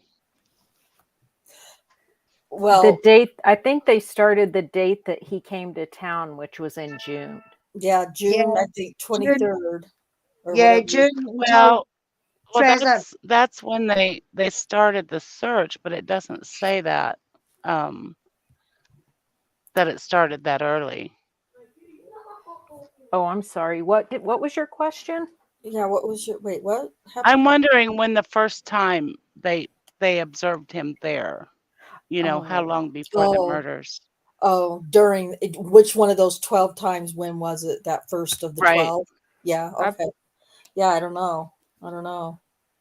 But it was between June and November, obviously 13th. So he was Yeah. stalking from afar, which was kind of what I had thought from the beginning, or at least as of a few weeks Well, ago. I think June he was still in Pennsylvania. I don't think he came out to Idaho until later, right? When did he come out to? I don't know. Cherie has put in chat, she says, pen registers are surveillance devices that capture the phone numbers dialed on outgoing telephone calls. Trap and trace devices capture the numbers identified incoming calls. Huh. Okay. All right. Doc says this is what you call an A+ investigation, unlike the Avery and Dassey cases. Absolutely. Yeah. And I've apologized for my my rant a few weeks ago when I was like, well, I knew they had to have stuff is what was bothering me. I knew they had stuff, but they just weren't sharing any of it. But you know what? It was the right thing that they didn't, because Absolutely. Yeah. Yeah. Rhonda, I'm coming over to peel a toenail off. Huh? Huh? What You are doing? apologized for your actions. Oh, shut up. Hey, when I'm wrong, I say I'm wrong. Nobody puts baby in a corner. Nobody puts baby in a corner. That's the second time I think I've apologized in as many weeks. I gotta watch myself. It's not good for my reputation. I'm just kidding. Oh gosh. Okay.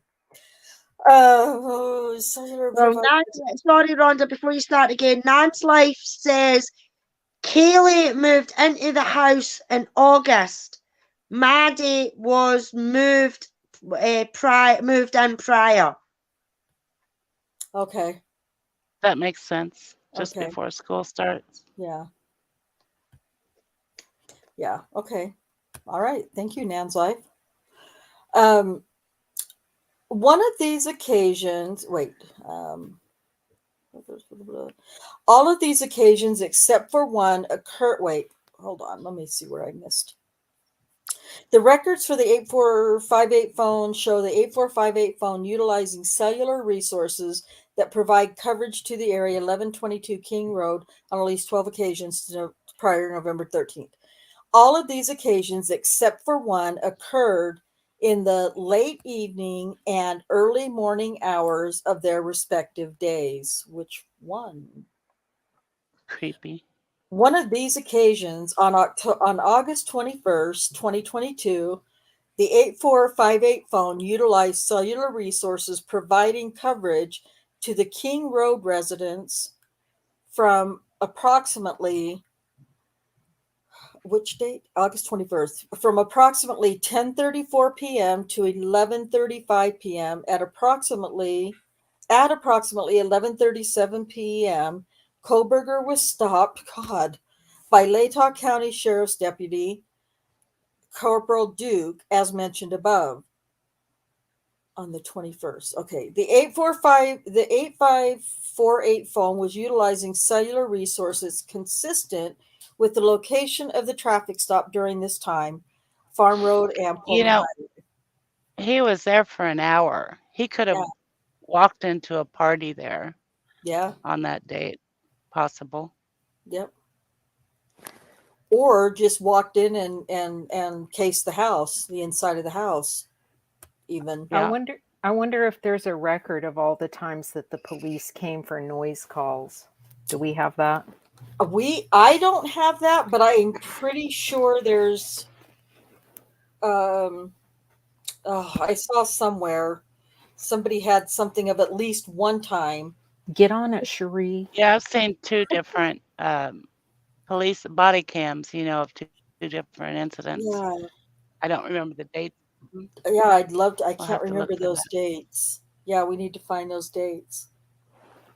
Yeah. God, Nan's Life saying Kaylee moved in August 21st or 22nd. Oh, wow. Okay. That's the same day he was there. Yeah.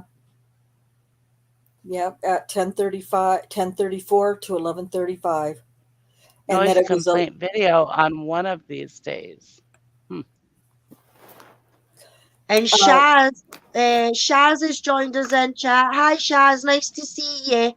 She says they even had him pull over just to get pics of his hands. The guy gave his dad a real death stare. If looks could have killed, his dad would have been dead. Yeah. Yeah. Oops. Oh, I lost what I was doing. Oh, that's never good. So let's see. Nan's Life, Kaylee moved in on the 21st or 22nd. There was a noise complaint video. Oh, you guys read that one. Yeah, I'd like to find all of those. I can't remember what I was watching or where or who was doing it that showed at least one of those times. It seems to me he just has like a frozen bitch face, or what? How do you say that? Hey, Rhonda, I posted Yes. one of those news stories about the noise complaint. I think it's in the room in news article. Oh, in the new room. I think so. Okay. It's either that or in the news articles room. All right. I'll try to, as soon as I get done reading this, I'll try to, we're just about finished with it. Yeah, it was a noise complaint. Okay. Maybe that's where I saw it, was from Yeah. what you posted. That could very well be. Doc's asking if they have his DNA. They do now. Yes, They do now. they sure do. Yeah. They didn't have his DNA until, well, sometime, well, in Pennsylvania, I think once they arrested him, they got it. They got his dad's DNA prior from the to garbage. that, Yeah. Yeah. From the out of garbage. the I think it says garbage, that in and this. matched Yeah. it as the familial. father, the familial. Yeah, It was like a Um, 99.998 99. likelihood that it was or match that it was the Father, biological father Yeah. of Yeah, the familial. DNA on the sheath. Mhm. Dr. Silkman says Kohberger would have planned this for months. I agree. He would have gone through every possible scenario. I agree. Planned it meticulously, but totally fucked it up. This really would have pissed him off. I think he got, I agree. And I think that he planned it meticulously, but I can't help but feel like he was like in some sort of a feeding type frenzy and got so excited by what he was doing that he started making big mistakes. Mhm. But that's just, Things probably started going wrong right away because, like, who gets DoorDash at 5 a.m.? He wasn't Yeah, expecting that shit to wasn't 4 happen. a.m. exactly. Yeah, yeah. Truth and Transparency has audio Oh, okay. Is that okay? I don't know. I don't watch that channel. I'm not subscribed. Okay. And yes, they have his DNA. Familia DNA. Yes, they went through there. Okay. All right. Let's finish this up. There's not much left. Further Further analysis. analysis. Yeah. Okay. Further analysis of the cellular data provided showed the 8458 phone utilized cellular resources on November 13, 2022, consistent with the phone traveling from Pullman, Washington to Lewiston, Idaho. I know I've been to Lewiston, Idaho. I had ex-family that used to live there. Anyway, via US Highway 195. At approximately 12:36 p.m., is that on the 13th? Yes. The 8458 phone utilized cellular resources that would provide coverage to Kate's Cup of Joe coffee stand located at 810 Port Drive, Clarkston, Washington. Surveillance footage from the U.S. Chef store located at 820 Port Drive, Clarkston, Washington, and adjacent to Kate's Cup of Joe showed a white Elantra consistent with suspect vehicle 1 drive past Kate's Cup of Joe at a time consistent with the cellular data from the 8548 phone. At approximately 12:46 p.m., the 8458 phone then utilized cellular data in the area of the Albertsons grocery store at 400 Bridge Street in Clarkston, Washington. Surveillance I wonder footage. how far that is from Pullman. I don't know. Anybody know? I don't know. Yeah. Here's another crappy. This is just, what, 6 hours after? Yeah. 7 hours after something. And I want to know why they didn't look, or maybe they did, and we just don't get to know it right now. But I want to know what it was that he bought because it doesn't tell. Interior surveillance cameras showed Kohberger walk through the store, purchase unknown items at the checkout, and leave at approximately 1:04 p.m. Kohberger's possible path of travel is depicted below, not to scale, and really crappy. Additional analysis of records for the 8458 phone indicated that between approximately 5:32 p.m. and 5:36 p.m., the 8458 phone utilized cellular resources that provide coverage to Johnson, Idaho. The 8458 phone then stops reporting to the network from approximately 5:36 p.m. to 8:30 p.m. That is consistent with the phone being in the area that the 8458 phone traveled in the hours immediately following the suspected time the homicides occurred. Well, that's not immediately following. No, not at all. The hours immediately following. Oh, Okay. yeah. So that's really interesting that he turned the phone off again. Yeah. And I wonder where Johnson, Idaho is as well. This all needs to be mapped out here. Did he Yeah. Did turn it somebody off? else get killed? Did he turn it Johnson? off? Right? Did Huh? he turn it off when he was getting rid of the murder weapon? Could be. Could Possibly. be. Yeah. Probably. Because he Yeah. wouldn't want to be tracked if he wasn't, if he was in an area for too long. Yeah. But Right. this, turning it off leaves him in an area too long anyway. Right. Absence of information makes you just as guilty as the information itself. Yeah, Mhm. exactly. That's At what least the according cop to said. some of us. FBI said that too. Yeah. Oh, really? Okay.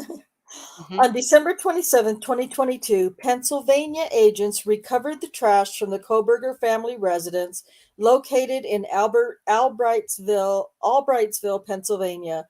That evidence was sent to the Idaho State Lab for testing. On December 28, 2022, the Idaho State Lab reported that a DNA profile obtained from the trash and the DNA profile obtained from the sheath identified a male as not being excluded as the biological father of suspect profile. At least 99.99998%, just like Kay said, of the male population would be expected to be excluded from the possibility of being the suspect's biological father. Based on the above information, I am requesting an arrest warrant be issued for Bryan C. Kohberger for burglary, 1122 King Street in Moscow, Idaho, and 4 counts of murder in the first degree for the murders of Madison Mogan, Kaylee Gonsalves, Zana Kernodle, and Ethan Chapin. And that was filed on the 12th of December. The 29th of December, 29. 2022, probably while we were discussing it live. Yeah, maybe. Could be. Are we on the 29th? Yeah, I remember we did one on the 29th because it was my son's birthday. Let's see. I want to catch some of these.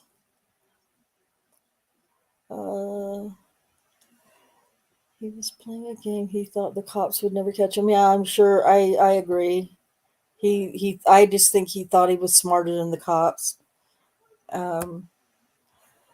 Dr. Silkman said he was writing his own PhD thesis in real time. His final chapter, his own death. Yeah. Neverly says, I don't think he knew about Zana's boyfriend being there, and maybe he got overwhelmed, left Zana's dog alive too. I think that was Kaylee's dog, if I'm not mistaken. He's a cute little pup. Let's see. Dr. So Silkman, a 50%. Yeah. It was Goncalves' dog. Okay. Mhm. So a dog bite might leave behind forensic evidence. Best to leave the dog alone. Yeah. Yeah. So 50% of the Amazing he didn't loci kill that dog, actually. I know. Well, there was something that I read in one of I think it was on Daily, from the Daily Mail, that he may have left the dog alone because of his vegan status. Vegan. Yeah, I saw that Which too. I mean, What? We don't eat dogs. Well, no, Yeah. not that they eat dogs, but it's taking because it the has life eyes. of a I got a of being. question. Oh, please, yes. Since I haven't had a chance to read the entire thing, but is the and that probably isn't here anyway. Is the prosecutor there in Moscow seeking the death penalty, or they said Yes. Well, I it's on the table. The judge It's on the said. table. Yeah, it's okay? on the table.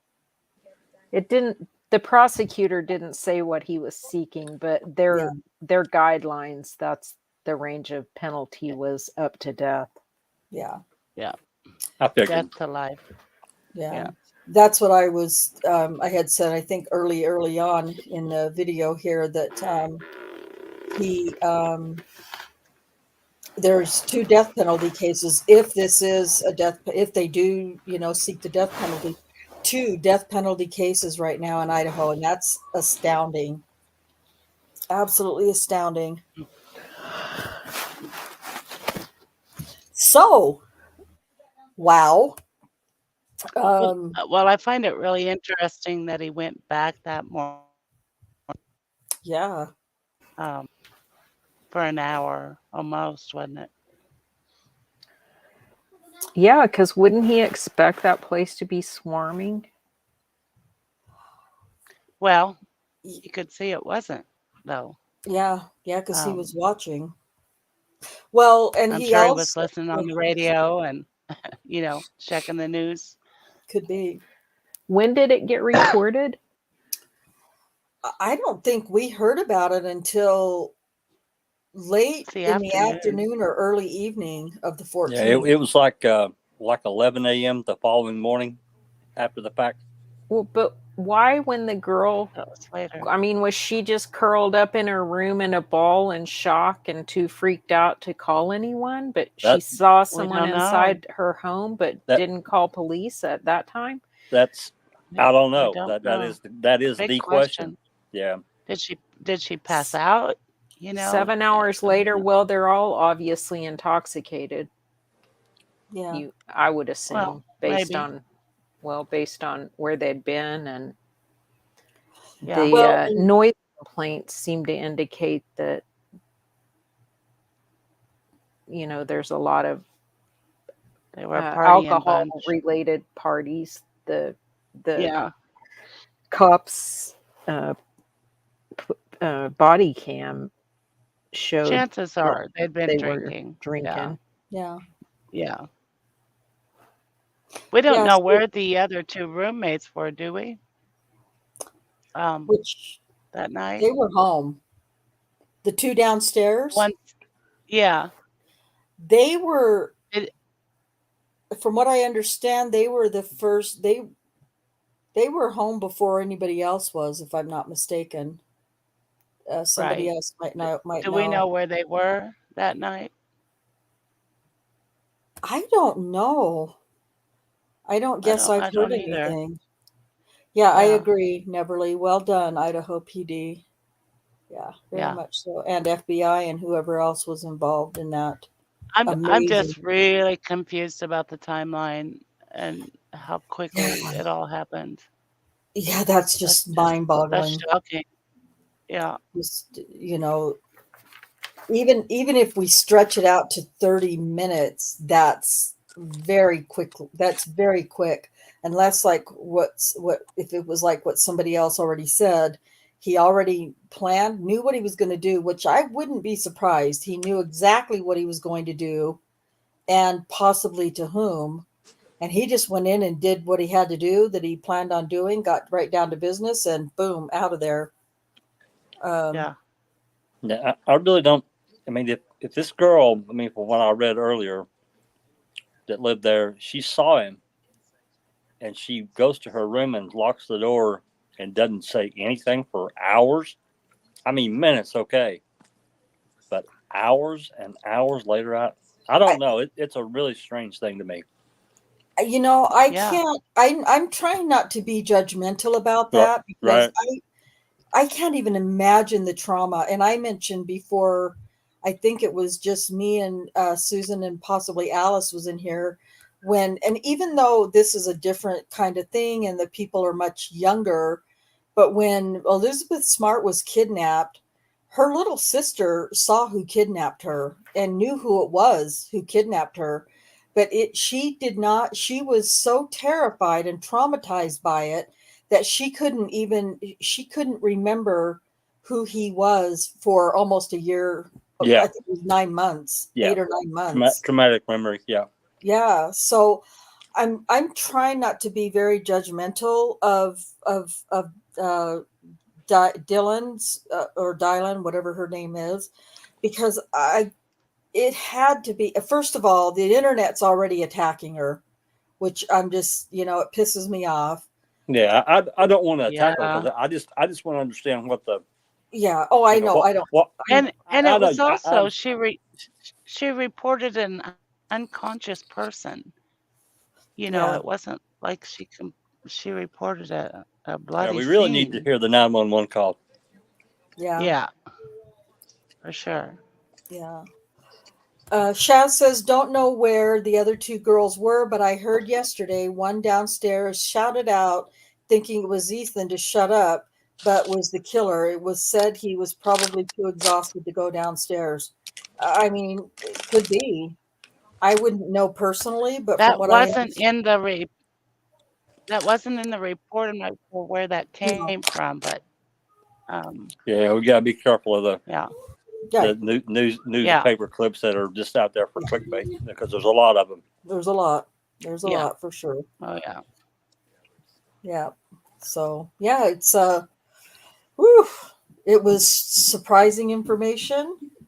I was shocked at it, but at the same time so impressed by the the tight lid they kept on this.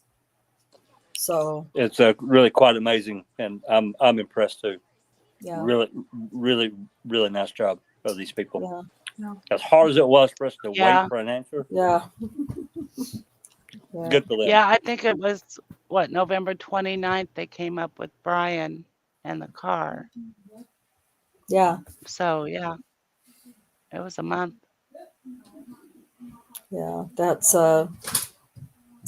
it's just like and the thing too is that they're such small towns, and to be able to keep a tight lid on such a major serious crime in such small areas is even more astounding to me. When everybody and their brother is digging as deep as they can Yeah, to find yeah. out anything. Yeah. Yeah, absolutely, absolutely. Well, you can bet that some of these reporters were throwing money at various deputies and so forth, people that were Heck close yeah. to the investigation, to try to find out something to get their story, and they Yeah. wouldn't say anything. I'd bet on it. I'd bet real money. Oh yeah, That's a major news story. That's a major cash event for any news organization. yeah, for sure. Probably better that it was a small department, Yeah, easier to keep. easier to easier- keep it Yeah, Yeah. easier tight. to keep Yeah. your people. Keep a lid on it. Yeah, Yeah. yeah, definitely. So yeah, there's definitely going to be more to come, and hopefully this investigation can, well, as meticulous as the investigation has obviously already been, I expect the rest of it to be as meticulous. So this, getting all the information and all the details, although I feel like there's a whole lot already. But there's so many details that we don't know that I think at some point we will. But this could take a very long time to get to trial. But at the same time, there's so much damning evidence against him just with this one affidavit that it makes me wonder, is it just a matter of putting all the ducks in a row and getting it before a DA? And The knife sheep, he's bucked. Pardon my French, but he's bucked. the what Yeah, is? Oh that's- yeah, Oh with the yeah, knife, The the sheet. knife sheaths. Yeah. yeah, for sure. I mean, the other stuff is,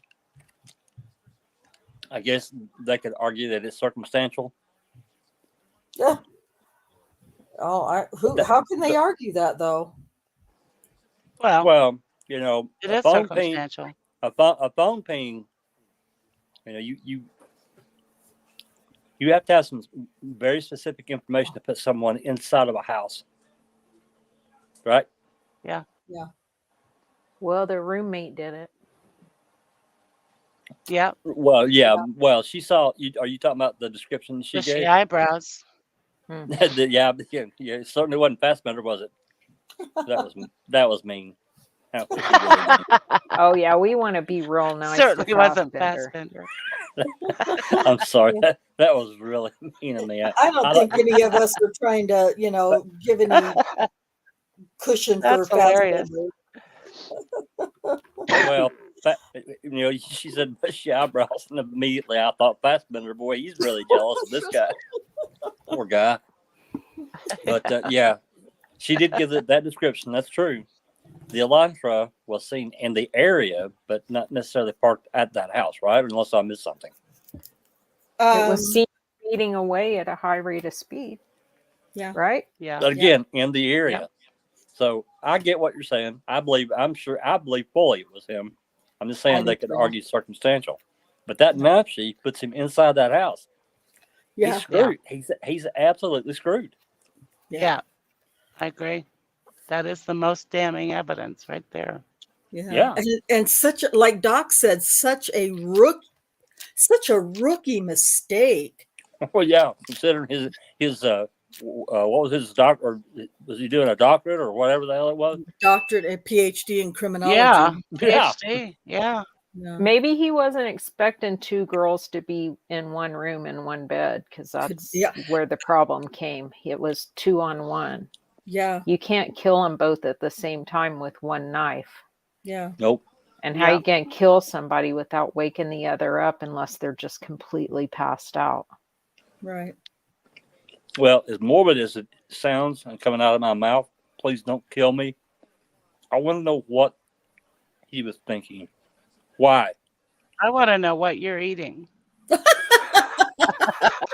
Well, I'm gonna upset you if I tell you. So I really had to refrain from doing that. But I'm having a chicken cheesy quesadillas. Oh. Grilled. Oh, yummy. Grilled. Oh, yum. Uh-huh. Yeah. It's Okay. pretty fucking delicious. He's not waiting until after the podcast. I He couldn't. I was too hungry. I couldn't Normally wait he to- waits. wait Normally he to waits eat. for us, but not No, tonight. I had to eat. I was starving. It's like, okay, I'm just gonna eat while she's reading. Oh, go. We know. Normally I do wait. Right, Rhonda? We end up Normally, starving. Yep. Normally. Yeah. But I couldn't do it tonight. I I'm was too sorry. What hungry. was it you said you really wanted to know, Jack? I didn't think See, I told you I got you distracted with my quesadillas. I want to know his, got me to his- snort. his mental. What was he thinking? I want Oh. to know. And I know that's morbid, and it doesn't really make any difference. But He could take his own survey. Yeah. I'm Yeah. sorry. He I'm needs sorry. to take his own survey. I think his survey had everything to do with this. I said that when I first found out about that. What does that mean? Explain that to me. The What? survey that he had on Reddit, asking for, how people felt and thought during their crimes, and you haven't seen that survey? I have not. Wow. Oh, yeah. I don't. He did that back Um, in May of, before he graduated with his master's. The Yeah. survey But asked participants to provide information to understand how emotions and psychological traits influence decision making when committing a crime. He put that on Reddit. Yeah. Wow. And it was and it also was on like an ex-con site where, Yeah. he's asking ex-cons. and it was also part of a college survey that he put that he and a team, I guess, put into Qualtrics, and we're asking. So yeah, he did post it in Reddit, but it was also on the college website.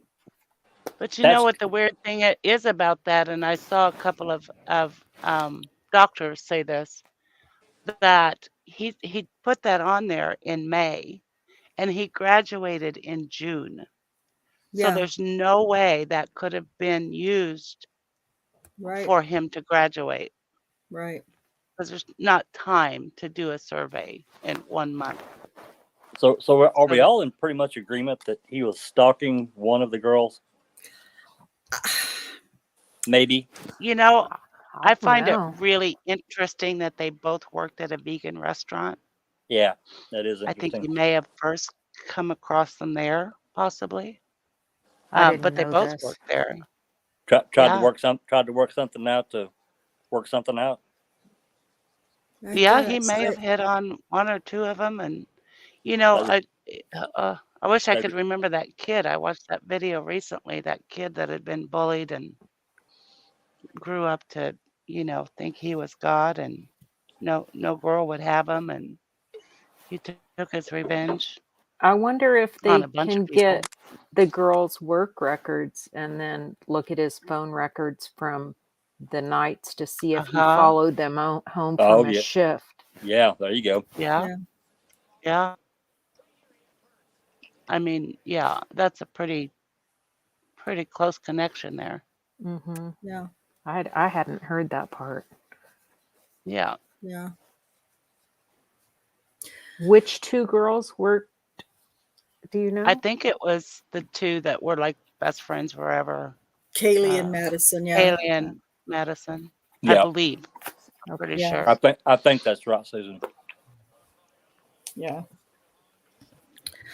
yeah. So crazy stuff. Crazy Well, stuff. you know, as a relatively reasonable, hey, be nice now, relatively reasonable guy that's got a few decades on him, how does someone mentally get themselves in the position of doing what this guy has allegedly done?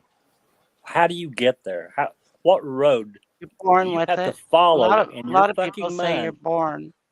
No, I mean, it's like You just what wires got fucking mislabeled and stuck in the wrong place to get you to do that. I don't. Yeah, I I think don't. people are born with just yeah, wires crossed. Hey, What does that Cherie? You were saying something? Oh, anyone know? No, not me. Oh, it's okay. Does anyone know when his dad came out there? December. God, I want to say 12th, December. maybe? Yeah, it was. 12th or 13th. I or feel like it was the something like 12th that. or 13th. Well, I thought he headed home like the 21st. His dad flew No. out specifically to drive back with him? Is that? Yeah. Yes. Okay. All right. Yeah. Long drive. I don't know Yeah. why the Oh. hell they didn't fly. That's a hell of a drive. I think they were trying to get that Elantra out of the area. Yeah, probably. I don't think his dad knew anything. Well, no, not his dad, but at some And point. it also said they had planned that trip, for quite a while ago to drive that back. For his dad to fly out and then drive. I mean, okay, yeah. I need to look at the timeline again. So did his dad come and they immediately left to go back, or he hung out? I think don't they know left for pretty sure, but shortly. I was under the impression that it was just a really quick turnaround. Was what I think it took them 3 days to get back. Because it seems like if you're going to come out to Washington State to drive back with your son, you would want to come out and spend some time because, I mean, it's a cool place. Yeah. He maybe didn't have the extra time. Yeah, maybe he just did work. So he wouldn't have to drive all the way across the country alone. He just flew out, they hopped in the car and left. Mm-hmm. Isn't it like 2,400 mile trip? 25 Yeah. and change. So you're Yeah. talking 800 plus miles per day. Yeah. That's a haul. That's a lot. You're damn that's a right lot. it is. That's Yeah. a haul. I've driven 3 days in a row. 3 Yeah. days in a row, and I've driven. I mean, not that distance, but in one day, you know, I've driven over 700 miles in one day, and I'm telling you that's a lot. Oh yeah. It It is was- brutal. Yep. I've That done was it about fast. the distance for me to go from here to back home to California, where I grew up, was about close to 800 miles. So, I know, and we always did it in just one straight shot. It's brutal of it. Oh yeah, yeah. Especially when I had kids. These guys didn't have little kids with them, but Oh, you got kids? Forget it. yeah, when I had kids, I'm telling you, it was a pain in the ass. As an adult, it wasn't as bad though, because it was always just a fun road trip with me and my sister. But Doc I'm says, just gonna say that it's my feeling that this guy wants to be famous as a murderer. yeah, Um, I agree. That's very likely. it's just a feeling I have. Yeah. Yeah, I mean, I don't doubt that at all. And I don't know. I think he still thinks. Maybe not after today, but I think until he saw that affidavit, I think he thought he was. Is that TikTok? YouTube Shorts. Oh. I think he still believed he was. Well, he wasn't sure where the sheath was, so who knows? Yeah, but he knew that she that sheath, fucked him. He yeah. knew that. Yeah, he had to. Yeah, Doc says Kohberger will now be extensively studied by criminal psychologists in order to unpack him and to determine what motivated him to kill 4 people.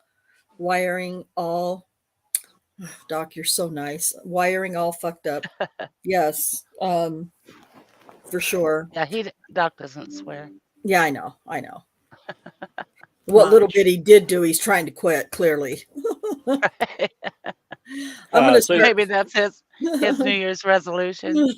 Susan, I want to let you know that the quesadillas are gone. Thank you, Jack.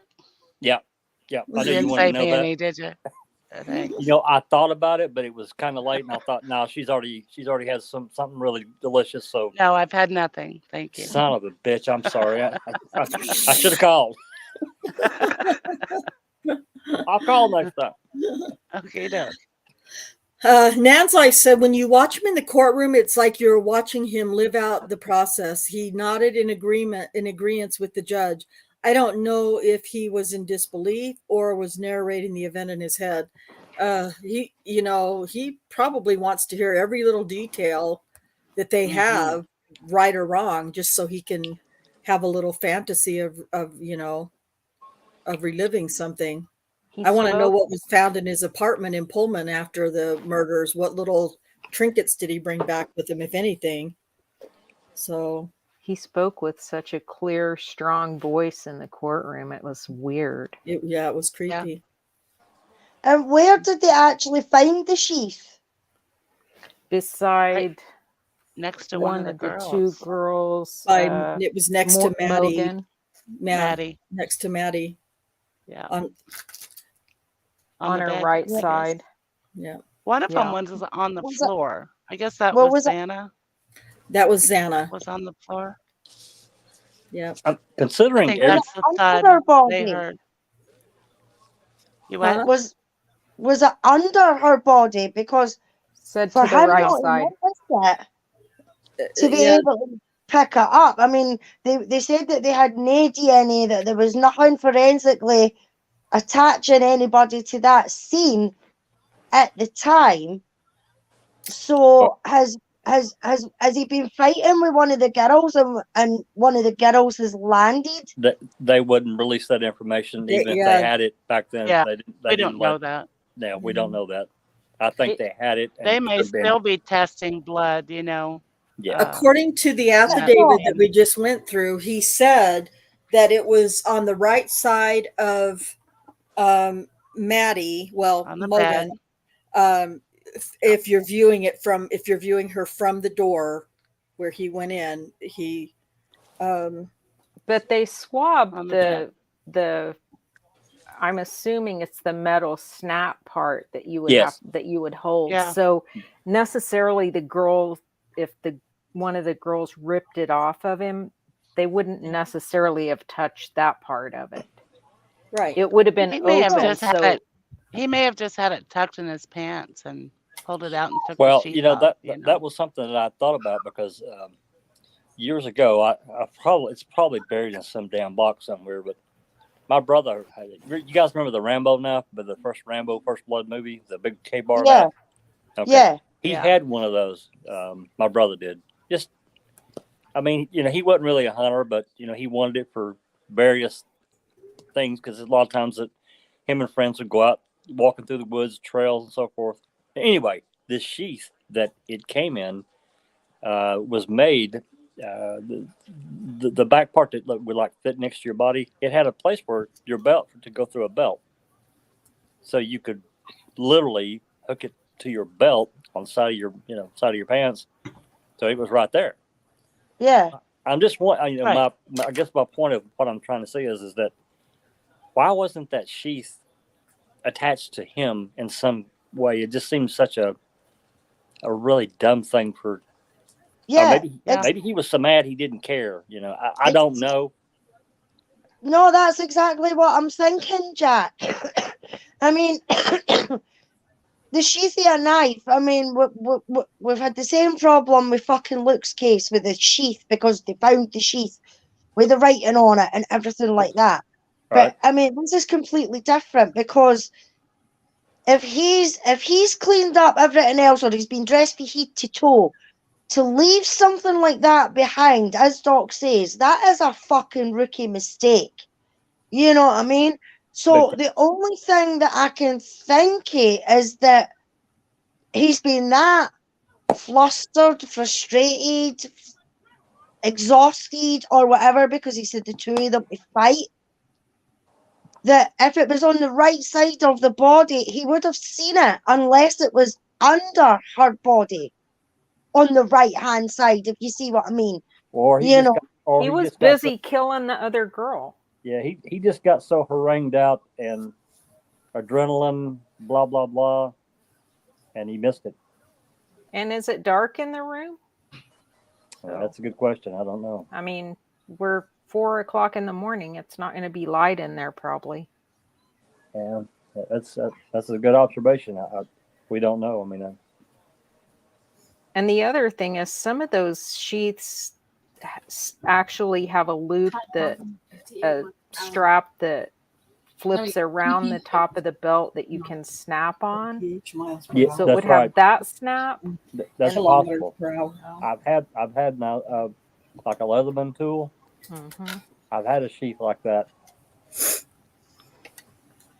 That would have been the easiest way for it to get pulled off the belt loop, because you would think he would have it strapped Correct. to his belt. Correct. That's right.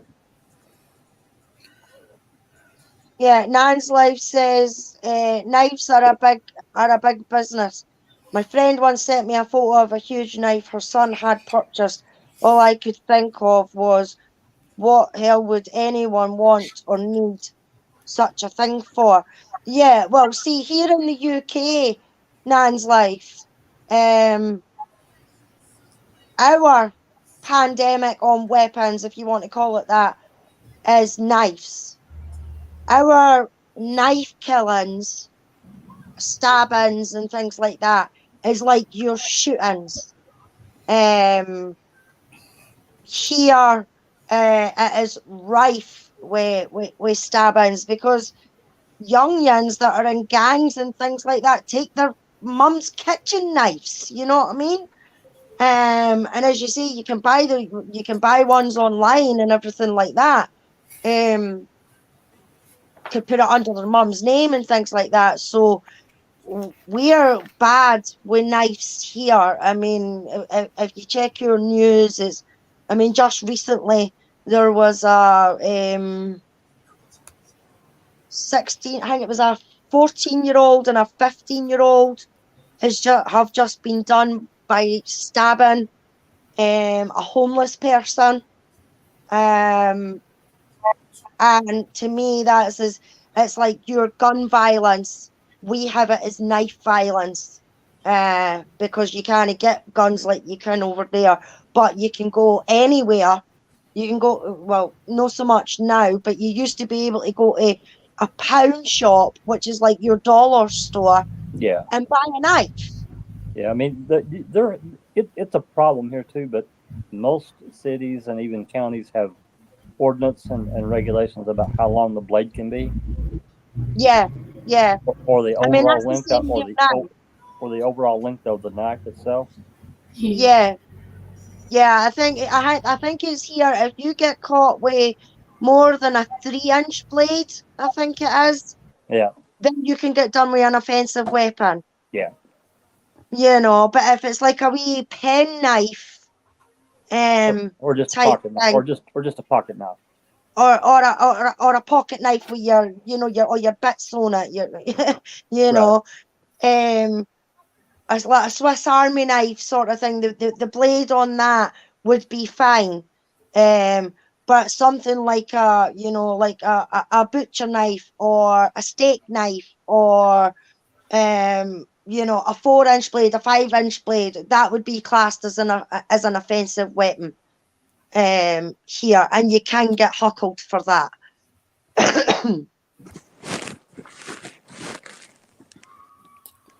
Gotcha. Yeah. Yeah, I have no idea. Well, this case is certainly going to be one for the century, or not the century, the year, the decade, the year.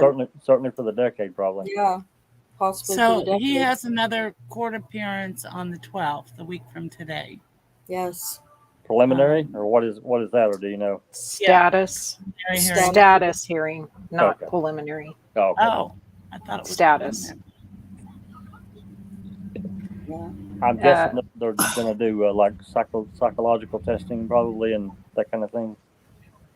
They were talking more about bond, and they were just telling the judge they didn't have enough. They needed to gather information, so they requested a status hearing in the next week or two. So she set it at a week. Mm-hmm. I can't imagine he'll get bond. No, he'll never I get don't bond. think so. Plus, if he bonds out, he's asked for a public defender. How can you be indigent and then bond out? And bond out, yeah, They don't exactly. really look at that too favorably. Hey, I posted a picture in the vendor chat of the K-bar knife adapter that is a snap-on apparatus. So it could have been yanked off of his belt if in fact. Oh yeah, absolutely. I'm sure there are a million different kinds, but yeah, absolutely. Let's see if I can share that. I'm sure I can. Yeah, I see that. A status hearing is just to give the either side time to gather information or do what they need to do before you set the actual hearing, whether it be the preliminary hearing or it's just a way to continue the case for a little while. Or for him to say, hey, I admit I'm guilty. What are you going to offer me? Is a death penalty off the table? Oh, I hope not. I hope there's no. I hope they don't do any kind of plea. Well, you know how I feel about plea deals, Rhonda. So I know. Yep, I hope they don't either. And I mean, if that picture, Rhonda, is the kind of sheath that they're talking about, it's no fucking small. You know what I mean? So how the hell he missed that? Yeah. Well, I mean, for a K-bar knife, I mean, the sheath itself, I mean, that picture, it's kind of hard to tell, but they're really not a very small thing. I mean, Again, though, if he's amped up, adrenaline's rushed, and you don't even know if he might have been on a little something. Yeah, you never I know. don't know. I guess, and as Kay said, how much light was in that room? Yeah. I don't. I don't. It just seems like I remember hearing that there was no light in the room, but again, I could be very wrong. So, Doc says, has all the forensic evidence been released, or just the subset? I think just this subset. I don't. Not that this is all that's been released. Yeah, I imagine there's more. I agree with Kay. I think there's more. Oh yeah, definitely. I'll bet there's definitely more. Because this is just one officer's report. How many other reports have been written? 1 second. So, sorry. I'm just hanging out with Nana. Hey, Jaznaz. Yeah, I agree, Doc. They have a gigantic stack more. I have no doubt. Well, I shouldn't say I have no doubt, but I strongly feel the same way. They're just waiting for him to come up with a defense, and then they're going to slap him in the head with the rest of it. It's Yeah. like, oh, that doesn't work. Probably. Yeah. Yeah. Well, and we don't even know the results of the autopsies yet. I mean, that's all, stuff that'll eventually come out during trial at least. Yeah. So.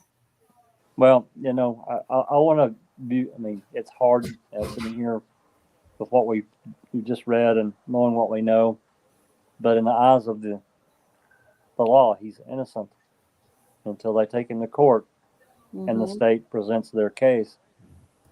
And I want to see it. I want to see I it. do too. They've done it right. They've done everything right so far. I mean, from what I can tell, I want to see the process through. How it's supposed to work. Mm-hmm. Yeah. I agree. And, this won't be, well, hopefully, and as well as Idaho PD and the FBI and all involved have kept this so private and so quiet and so Tightly wrapped, locked away. Yeah. There's no reason why they wouldn't have I can't imagine under what circumstances this would not be televised. So yeah, I don't know Idaho law.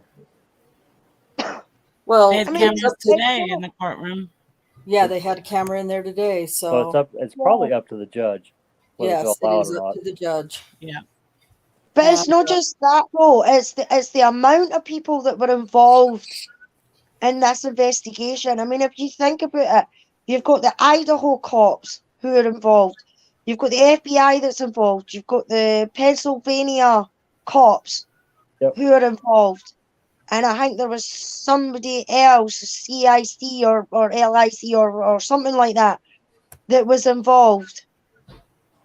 For none of this information that was in that affidavit to have been leaked or came out is how it should be done. You know what I mean? It really is how it should be done. But fantastic job to them for keeping a lid on it. And I'm kind of hoping in a sense that they got a gag order for the press in some sort of way. I know you've got your freedom of speech and your amendments and all that, but when it comes to something like this, not for the press, for the lawyers, for the investigators, for law enforcement, that's who the gag order's for. Yes. Not for the press. Not for the press. No, that goes in the First Amendment. That won't happen. Yeah. Yes, you're right, Shaz. The judge in the Dabo Vallow case isn't allowing cameras in the court, but that isn't because he doesn't want cameras in the court. It's because Vallow or date, whatever, her Lori, didn't want to have cameras, which is odd, but that was the attorneys, and the state also didn't want cameras in the court, which I Really? didn't like, but yeah.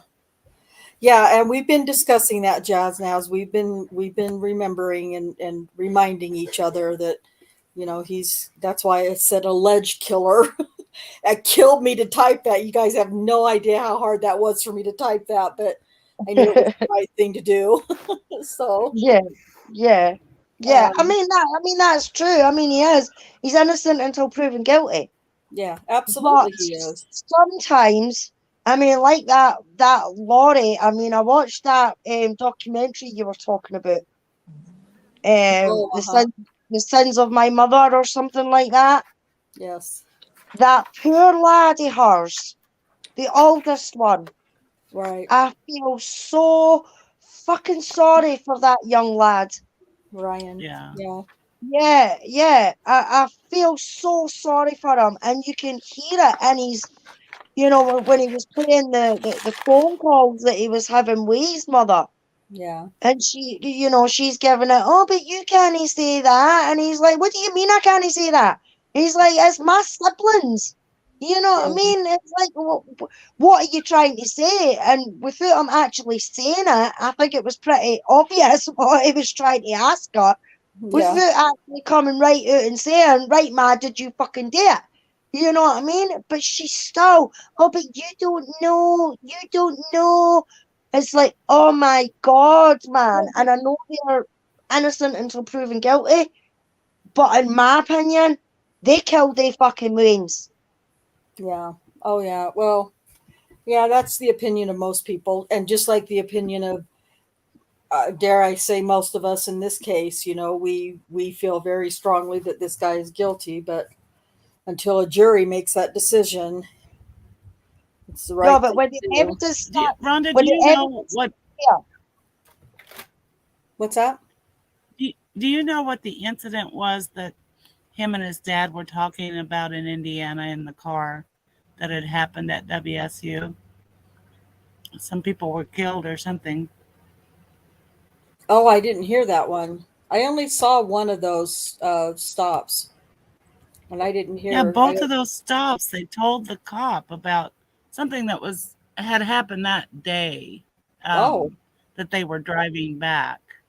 oh, And they mentioned that there was some kind of big SWAT team standoff and somebody oh. was killed or You know what? hostages held or something like that.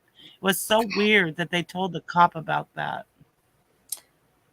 I feel like I read that somewhere. I've read so much in so many Man's different Life says there places. was a shooting at Washington State, Okay. WSU. Hmm. It was so weird. They told that cop about that. Yeah. Yeah. His Like, dad, who said that? His dad or him? His dad and him, they were both talking about it. I mean, who brought it up? I think, I'm not sure because I couldn't really hear what he was saying. Um, that was, yeah. you can't make out what he says at all in that car. So I don't know for sure, but his dad did mention it. And the cop's like, "What? What are you talking about? Like, yeah. SWAT team?" Yeah. I vaguely remember something, and I believe it has been announced that those Indiana pullovers were intentional, at direction of the FBI. Um, because they were following, and I think we talked about this the last time we were on, that they were most likely following him, or at least I felt like they had been most likely following them all the way from Pullman, and from the time that they left, and evidently that was the case, and the pullovers in Indiana were intentional at the direction of the FBI. So Yeah, I did hear that. Yeah, I thought that dad brought it up. That's what I was thinking. That's what There's it that appeared to be, article but I just didn't in hear the what chat. he was saying. Oh, yeah. Thanks, Kay. Just like in Stephen's case, the evidence could be bullshit. 99% it's legit, but we don't know. This is just their side of the story. Yep. Yep. Absolutely. Much as I don't like it, and I'll just say that, it's just how we have to, it's just the way we have to do that. We have to remember that constitutional right that we've seen so many others, what's the word? Denied, but we have to be the bigger people. Hate being the bigger person. Just it's just what we have to do. It's the right thing to do. Let's see. I'm gonna try to share that, Kay, if I can.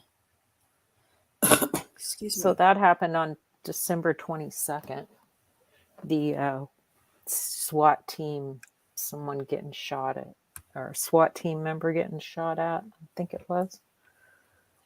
Okay. Oh, on December 22nd. Yeah, I don't remember hearing about that. Everything else, covered it up. Of course, we didn't know anything about Pullman at this point, but yeah, let's put that in the. You want to put that in the chat? Link that in the chat, Kay?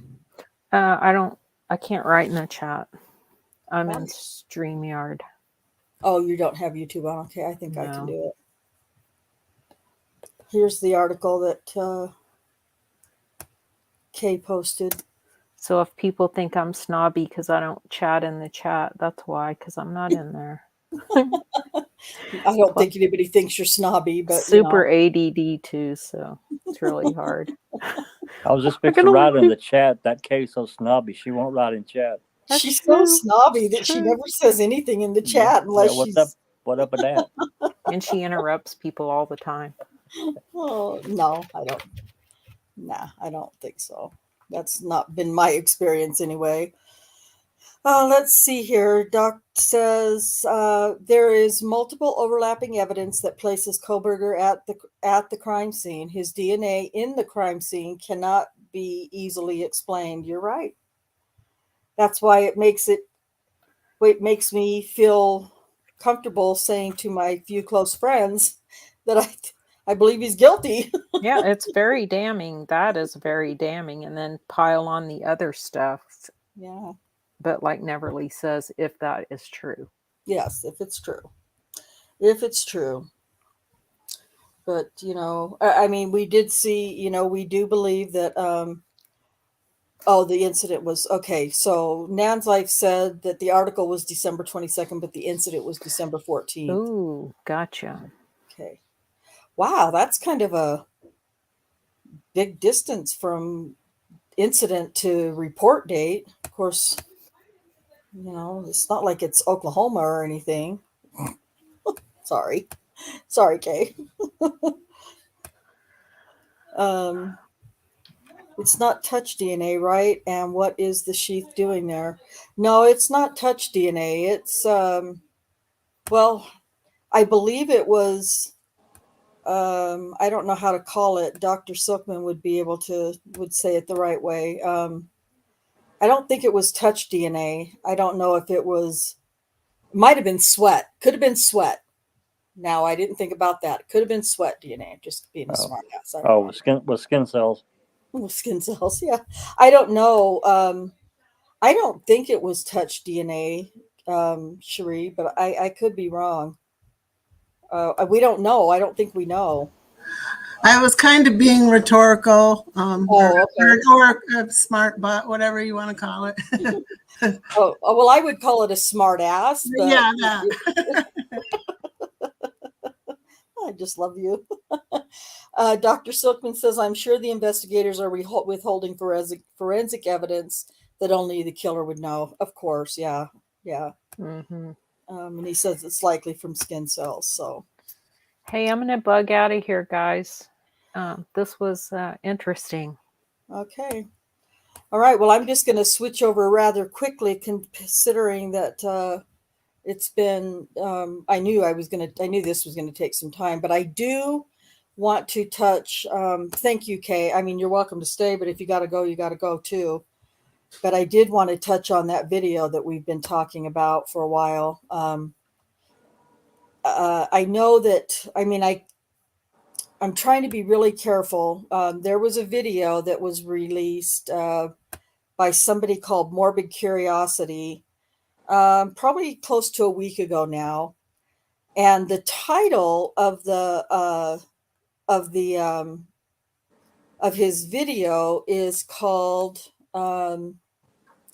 "This Interrogation Got a Cop 263 Years in Prison." And basically, what he does is he shows the interrogation video of Daniel's stop, or of Daniel's when the morning or the afternoon after he stopped Janie Liggins, the first lady. And so this guy's title to his video is "This Interrogation Got a Cop 263 Years in Prison." So I just was kind of, asking out loud, can we, is it fair to say that one video, one interrogation, interview, whatever you want to call it, or is it fair to say that whatever was said in that interrogation video, just a little over 14 hours after the stop occurred, is what caused Daniel to be sentenced to 263 years in prison? Not a chance in hell.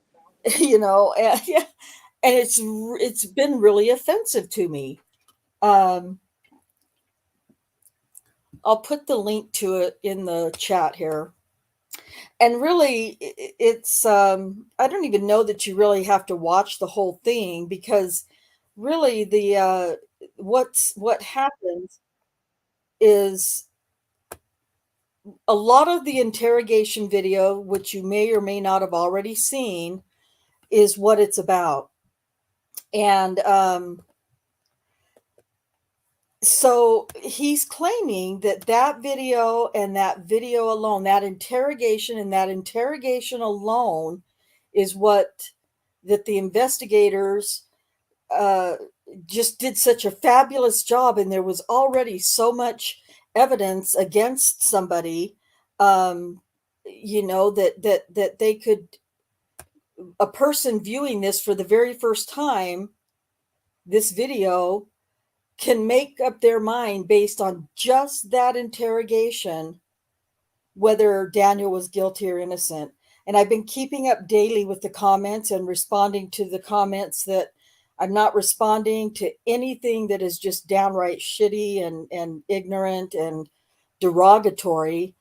But I've been staying caught up with all these comments, and making sure that I'm answering and responding to certain things that get said, like, people are saying it's so obvious from this that he's guilty. This guy did it. He belongs in prison. Piece of shit, pig. All the ugly things that people say about Daniel. And I am astounded that based on that one video alone, and I was really good for about the first 4 days. I was just saying, there's a lot more information that you don't know. You haven't done any research, blah, blah, blah, blah, blah. And I was being really careful about not putting my own, linking my own channel to it, or even my own, the fact that I even have a channel addressing it. And then I just started thinking, you know what? I reached out to the guy. I think his name is Johnny, is his real name. I reached out to him. I sent him an email several days ago because he used something that was something that I created. And he used it on, I'll see if I can get to that part real quick.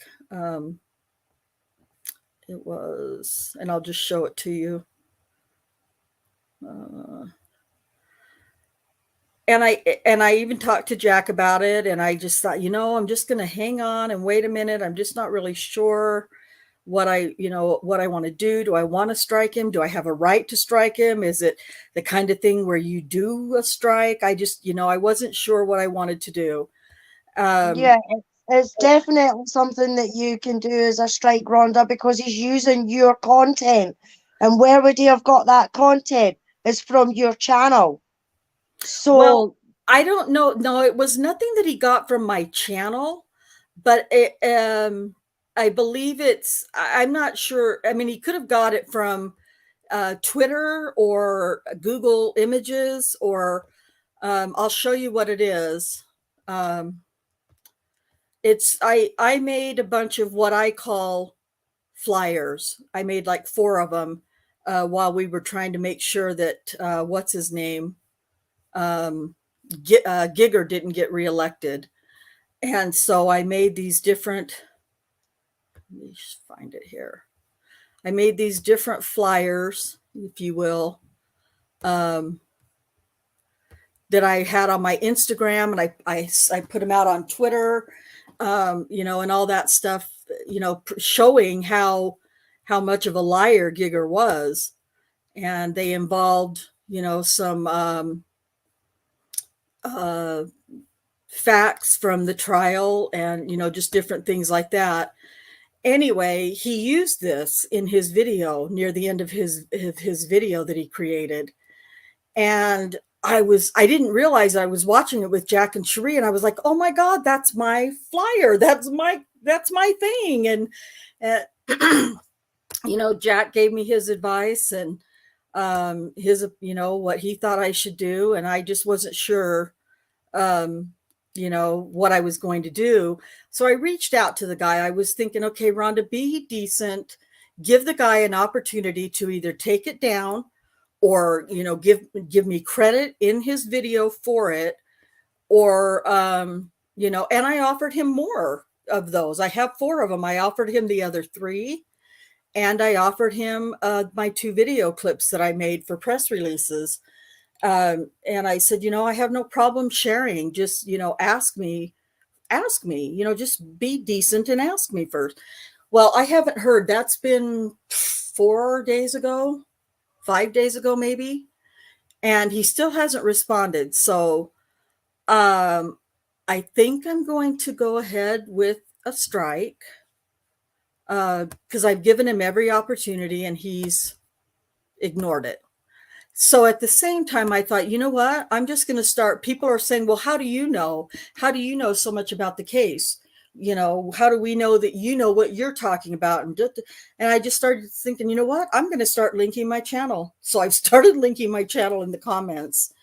But it was just, it's just been really, really frustrating, seeing that somebody can put out a video and say that this one thing, and no investigation had even been done at this point. There was no DNA. Well, there was no DNA in the case anyway, but there was no DNA. There was no evidence. There was nothing except for the accuser's words against Daniel's, basically. And that was it. And so it's been really frustrating trying to, keep up with the comments and stuff on this video. And I just kind of want to put that out there, what do we, at what point do we, and this is rhetorical, at what point do we just say, oh yeah, and we can use this Kohberger case as an example. Although we all pretty much believe he was guilty, and it's not just based on a video that we saw this afternoon of a hearing. We based it on weeks and weeks of, what little bit we've been told. And now we have an affidavit that is explaining some of this evidence, but no evidence whatsoever. And it's frustrating that somebody can put out that kind of content and then get the people who are watching it and following it. Oh yeah, this guy's guilty. He did it for sure. You can tell by the way he says this, or the way he says that, or the way he moves, his whatever, and it's just been really frustrating. And so it's been really kind of bothering me this last week. And so I just kind of wanted to put it out there. And like I said, it's not the only reason that I keep calling this Idaho thing an alleged killer, because it doesn't matter what case it is, until there's a trial and until somebody's been found guilty or innocent by a jury. I think it's very irresponsible for any content creator to put out a definite. Now he says, I'm going to show you this information and you decide for yourself what you think. If but you can't do that. You can't just put out an interrogation video that's 2 hours long and then at the end say there were 21 accusers who, and some of them, because now people are in the comments, well, there are 21 women accused him. 21 women came forward and accused him of all of this. That is not the case. And it's just been very frustrating to watch these comments roll by. That's what made me angry about it, was he didn't just put it out there, you decide. He would put stuff out there and then make his own comments. And a lot of the time they were slanted toward making Daniel look guilty, Yeah. So that's my thought on it. Yeah. And it's exactly what it is. And Yeah, but it's like those so-called fucking body language experts. yes. They're supposed to be experts in the field of that, but they watched Daniel's interrogation and they were saying, the way he's hunched up in the corner and that, the way he's got his feet and everything like that, that makes him look guilty. Does it? Fuck! It's a 6 foot fucking odd guy who's built like a brick shit house, who's fucking huge, and he's squeezed in a corner. That's what I got for that interrogation video. No, that Daniel was guilty or innocent or anything like that. It was like they put him in that corner and squeezed him in there to make him look and make him feel small, and so that they could try and intimidate him and everything like that. And it wasn't happening with Daniel because he knew how to answer things. He was a cop himself, so he knew how things fucking went. You know what I mean? So when they turn around and they say, oh, well, we are going to get DNA, we're going to do, what was it, a lie detector or something like that? And he's like, aye, go for it. Go on then. Go and do it. I want to see that when it's done. You know what I mean? So for these people to come out and say, by looking at that video, that Daniel is guilty, I'm sorry, they're fucking small-minded. They're very small-minded.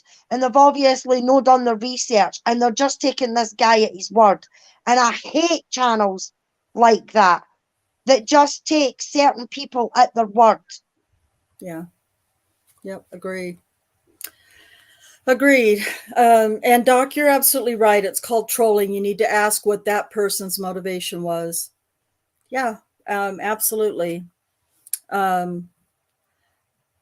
What's troubling about it is that I can't imagine wanting to do anything to another individual that could harm them intentionally in any way. I just, and I realize that, these guys are few and far between, but unfortunately, they're out there enough. I mean, this guy's got, what did we decide the other day, Jack? Over 158,000 subscribers or something.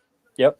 Yeah. And I'm just like, I have a measly, I've managed to pick up 8 subscribers since I started linking my channel in this guy's comment section. I've picked up more subscribers doing that, and so I don't feel bad at all at this point. But yeah, he's got 132,000 subscribers, and he has to, I refuse to watch any of his other videos, but it just makes me think, well, how many other cases are there where you steer people in the wrong direction? I would bet several. Yeah, and it's frustrating.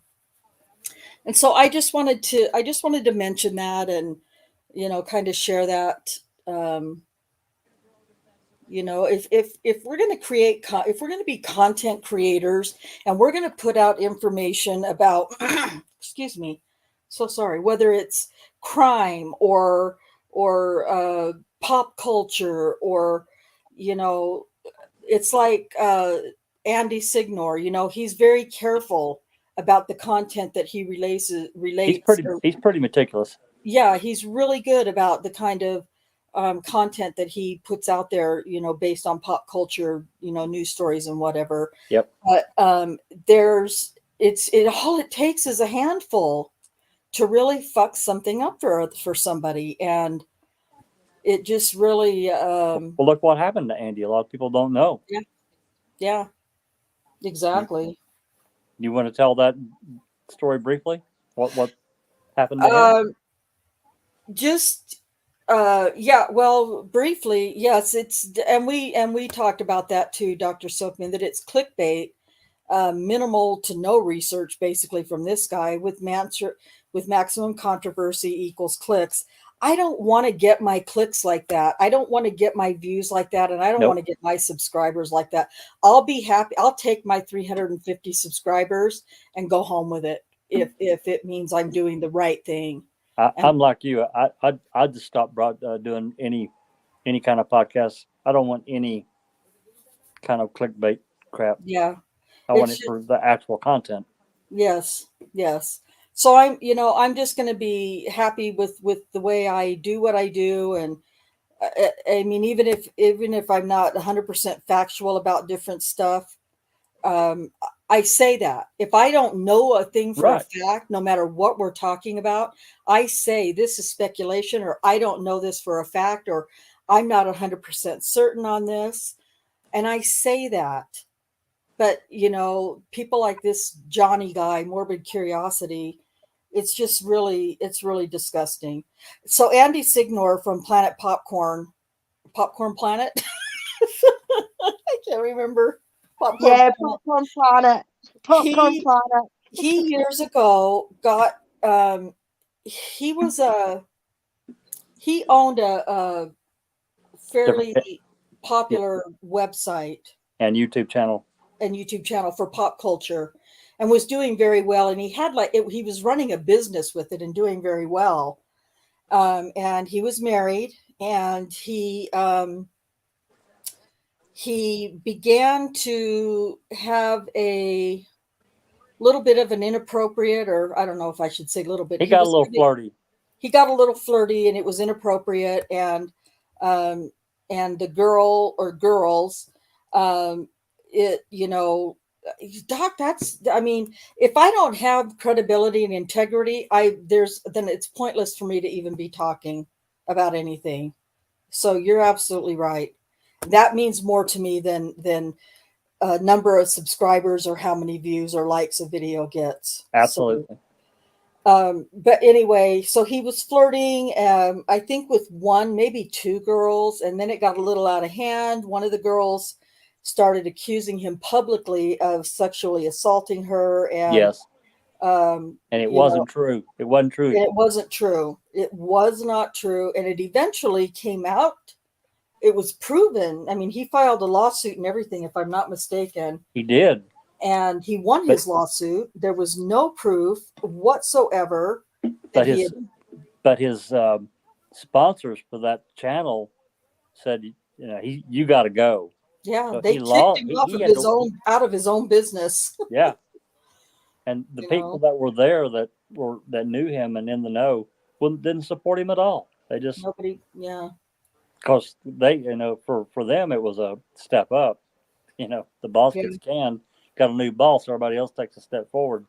Yeah, terrible. Yeah, I mean, that's just a real brief nutshell of what happened to Andy. It cost him his marriage. It cost him his family. It cost him his business that he owned. It cost him everything. And he very, very slowly, made a comeback on YouTube, and he's doing very well, very well. and he's 100% credible. I've never really seen anything that looked like clickbait from him. No. And you know, he's very thorough. And but this fucking Johnny dude, man, I'm just like, it's really disappointing. Yeah, Well, like if there know you know- somebody, is there know somebody for YouTube being sued or something like that by the Idaho cops or something because they were putting out content that wasn't true. I know this guy Joseph Morris was putting out content Yes. and put out it was like a call of some sort, and I think it was a lassie screaming or shouting, but he edited it and he put like heavy breathing over the top of it as well and tried to put it out as true content. Yeah. And there's a somebody for TikTok as well is being sued apparently. I don't know if it's by the families or by the police or whatever, but there's somebody else that's being sued, and it's all to do with this Idaho case because they were putting out this information that's not true. Well, there's the one TikTok chick that's being sued by a professor, a college professor. God, because she read tarot cards that this TikToker said implicitly implicates this college professor, and the college professor had no idea who this TikToker is. She doesn't know who any of the 4 that were murdered in Idaho were. She never had any of them in any of her classes, didn't know their names other than through the media, you know, through the tragedy, of course. And so, you know, she finally, you know, sued this TikToker for libel, and the TikToker's like, yeah, bring it on. I'll see you in court, bitch. And I'm like, what? You know? Yeah, it must be that then, Rhonda, that I've seen, because I knew somebody for TikTok was getting sued, and I'm sure there's a YouTuber as well who's getting sued or been to court or whatever because of the stuff that they've put out on the Idaho case. Yeah. Well, Yeah, there's a lesson that I learned. I guess I was just really naive about YouTube and certain creators. They'll make these clickbaity titles for their videos. Seen it time and again. Still see it to this day. And I'm talking about involved in cases that we look at. They make these. Yeah. It's like, what are you doing? Why are you doing that? You have no proof. Why are you on your channel saying X, Y, and Z when you cannot? You're just saying it. You have nothing to back it up at all. But you're saying it anyway. Why are you doing that? What's the point? Well, the point is to get clicks. Yeah, that's not how I get my clicks. No way. No. It's not how I want mine either. When I see it, I'll call it out. Yeah. I mean, there's no need, and I mean that's what's brilliant about Foul Play and Rhonda's channel and Becca's channel is that we've got the documentation. We've read the documentation. We've done our research. We've not just watched a documentary or an interview or, you know, took somebody else's word for it, like another channel's word for it. We've done our research. And that's what we tell our viewers and that as well. You know, go to our website. Do your research. Do your own research. It's all there for you to have a look at. And it's brilliant that we've managed to get it all in sort of one place. But I know there's still a lot out there that are putting out the misinformation and don't put up the documentation. They say they've got a documentation, they've got a link, or they've got this, but it's in my phone and I can't get to my phone, you know. But when we do podcasts, we show the documentation, we put links to the documentation, to articles, to podcasts, like with Daniel's case. You know, Brian Bates has done a fantastic job of breaking down the whole case and putting it in layman's terms for us all to understand. And if And we then don't know, we say, hey, this is a theory, or we're speculating here because of X, Y, Z. Right. exactly, Jack. Yeah, exactly. We say now this is just my opinion. This is just speculation. Yep. You know, this is just my thoughts. You know what I mean? So that's what I love about foul play. And I think that's why we're starting to get more and more people in that as well, because we do put out the right content. You know, just like Rhonda does with Daniel's case. She's researched it. She spends hours, because I fucking know how long. Sometimes it's taken me a week to get some of my presentations and that done for my channel for Luke's case, just to get slides and things like that done. So I can only imagine how bad it's been for Rhonda, having to go into all the detail of each individual accusers and then separate their statements and everything like that to audio it in a presentation, rather than have a thumbnail, because even your thumbnails that you do, Rhonda, you know what I mean? They're vibrant, they're there, and you explain we're going into Tabitha Barnes, and it's going to be this, this, and this. You know what I mean? Please join our panel. You know, and whereas you get other ones out there, and it's, you know, it could be like oh, we've uncovered this, you know, Tabitha Barnes, blah, blah, blah, you know what I mean? And it's just for clickbait. And Right. as Jack says, I fucking hate them.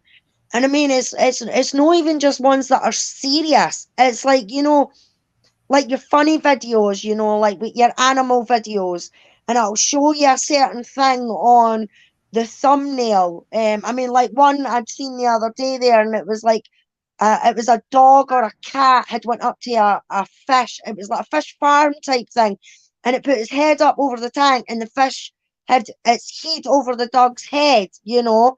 And I thought, oh, that looks quite funny. And I clicked on it, and it never even showed you anything like that. It's like, what? Why? Yeah. What's the purpose? Yeah. My credibility is far more important to me than you know, any number of subscribers or, you know, views or likes or whatever. I just like, I don't even, I mean, I'd like to have more subscribers, of course, but I don't, you know, I haven't put in the work into my channel in order to promote, you know, the way I should, just because I know it's a lot of work and I don't know how to do it. And, you know, there's Sweet Zoe said, well, you just do this and then here, go here and then do this and then do this. And I'm like, okay, can you record that for me so that I can go back and watch it 10 times? Because I don't, it takes me more than just a one-time run through, you know, so, Susan, can you hear us? Susan's trying to talk to us, but we She was haven't. talking about. She was talking before, and everything was working wonderful. Yeah, she said her headphones went dead, Oh, and so she put in her other ones. She said she's been trying to talk for 15 minutes and nobody's responding to her. oh, Oh, Susan. damn. Oh, I'm so She may have to go into the settings on StreamYard and switch it. I don't know if that's it or not, but yeah, I don't know. I don't know. It sucks. Well, I would like to have gone into more about. She said she did. She did do that, Jack. I would like to spend more time on this topic with this jackhole or dickhole. Sorry, Jack. About, you know, what he did to Daniel. This was far more important to talk about tonight. You know, with being able to read the affidavit and see all this crazy evidence. So, we can go into more detail about that, but I still wanted to just mention it because it's really had me upset for the last week. And, just really quickly something. So he has subtitles. You guys can't see me, but Susan already knows I'm using my air quotes, on the video. And, people were saying to him, "Oh, thank you so much for the subtitles. That's really helpful for people who can't, I don't hear very well. So having the subtitles is really nice." Well, turns out his subtitles are shit. Well, I asked him in the email, or no, I asked him in his comment section. I said, "Yeah, it's really, you did a good, I said, "Did you get your subtitles from the transcript of the interrogation, or did you just listen to it and type in your own subtitles?" Because I could tell that I have the transcript to the interrogation and things weren't quite matching up to it very well, to the interrogation. And so I asked him, and he said, "Oh no, I did it all. I listened to it and I typed it all out." Well, Kay found out that he's a liar. And I didn't know this, and I don't know how many others of you know this, but if you go to a YouTube video, for instance, if you're watching my video right now on YouTube, down where it says thumbs up, thumbs down, share, and save, right next to that, there's 3 little dots. And if you click on that, oh no, maybe not while it's going, might have to be after it's done. Because I just clicked on those 3 little dots and it says report. No, don't report me. But after the videos, after this is done, go back there and check on it. And maybe it'll work and maybe it doesn't on mine. I don't know, because I've never tried it. I've never looked, because I know what I'm saying, right? But you can click on those 3 little dots, and at the bottom, it gives you a little menu. And at the bottom, it says transcript of video or something. And if you click on that, it will display via timestamps what's being said. But it's done through, I'm guessing, YouTube's cheap software. I don't know. Yeah, it does round up because Oh my God. I did it, and it gives you a transcript, but it depends on what language you speak, because for some reason the transcripts cannot always pick up the Scottish accent. Right. So I was watching it, and I was doing it because I remembered that Cherie asked for a transcript of of the video with Sandra and Scott, I think it was. And I went and I clicked on the transcript, and it was giving me the questions, but when it was coming to Scott answering the questions, it wasn't picking up everything that he was saying. So it does miss out on some things. I mean, it might work clearer on your channel because it might pick up your accent a bit more. But for some reason, the subtitles themselves on the channel and the transcripts just have a problem with picking up the Scottish accent, because the actual subtitles that you can put on the channel, when Scott was talking, he said Joseph went to his gran's, and it came up in the subtitles that Joseph went to his glands.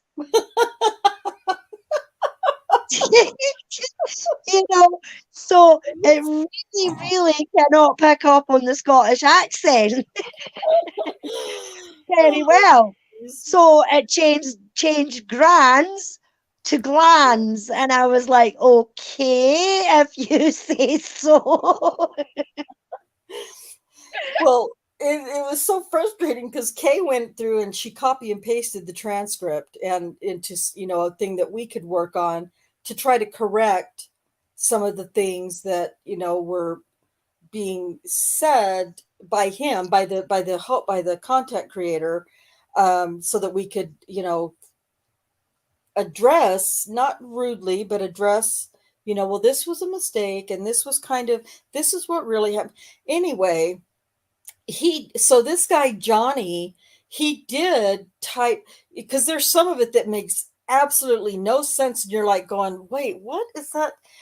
And so he did go in and he read those transcripts, because when you click on that, it pulls up a box to the right side that looks pretty much just like, it's right where the chat box would be otherwise.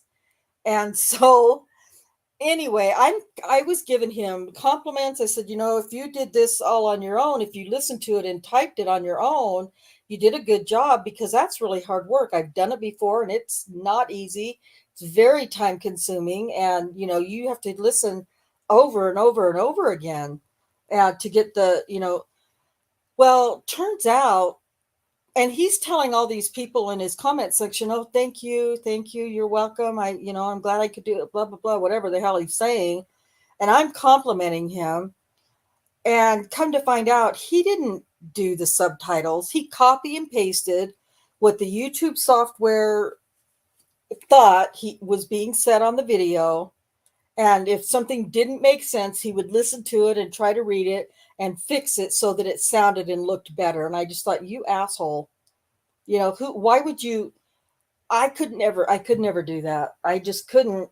And I'm not trying to get people to, I'm not trying to say to people, I'm so perfect, I'm so honest, I'm so genuine, I'm so this, I'm nothing like that. It's just, I couldn't do it and sleep at night is what it comes down to.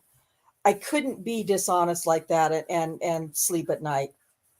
And so anyway, I put the link to this video in the chat, and you can watch it or read through the comments and decide for yourself, if what you think, or whatever. There was plenty of people in the earlier days that this video came out. There were plenty of people who were really good about saying that they believed he was innocent and different whatevers, and that was really nice. But the longer it's been up and the more people that are watching and commenting, the nastier the comments are getting. So like I said, I don't respond to the nasty stuff, but if I do see something that's incorrect, I'm like, people are like, what I don't get is that why is he turning off his GPS when he's pulling these women over? That's not at all what Daniel was doing. And so it's, trying to do damage control, I guess, is really at this point what we're trying to do. So I don't know. Anyway, Susan, can you talk yet? I mean, I know you can talk, but can we hear you?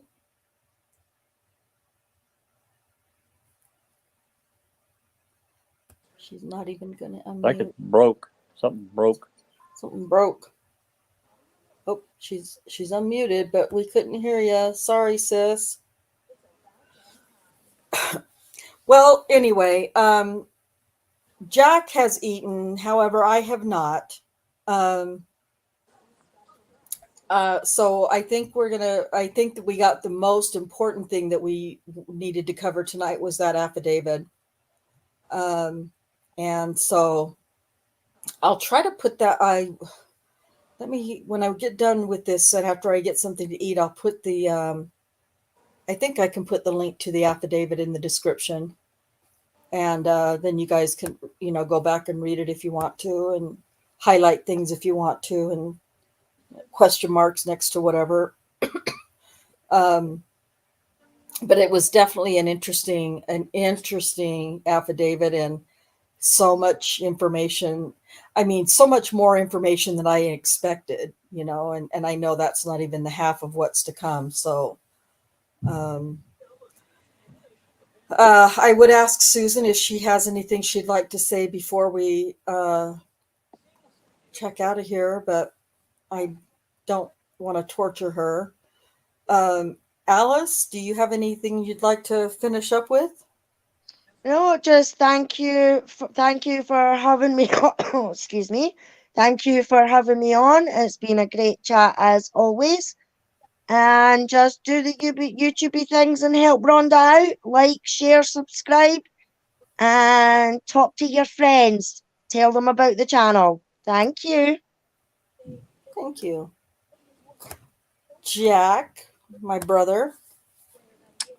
Well, yeah, I guess we could probably talk a lot about Susan right now. She can't really mouth off back to me. She can't defend herself. No, she can't. She tell me to shut the fuck up. So we could talk about Susan for a few. No, I'm kidding.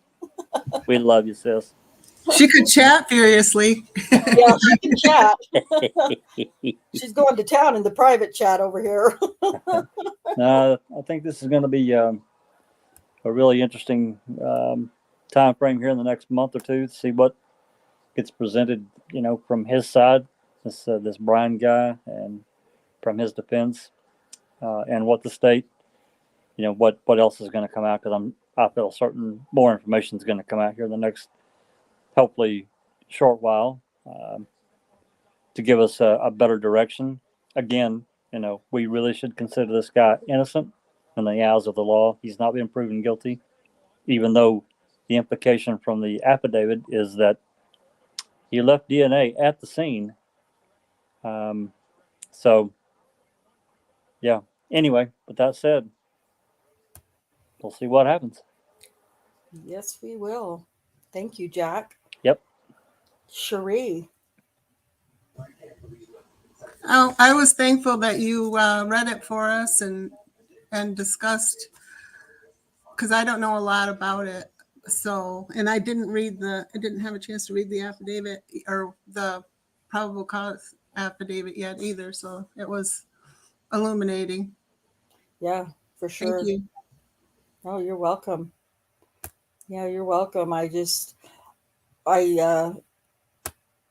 was just like stunned and amazed, and I thought I can't just go on and just talk about it or go on and not talk about it, because like I said, originally this was all supposed to be about that video, but this was too big. So I couldn't just let it go.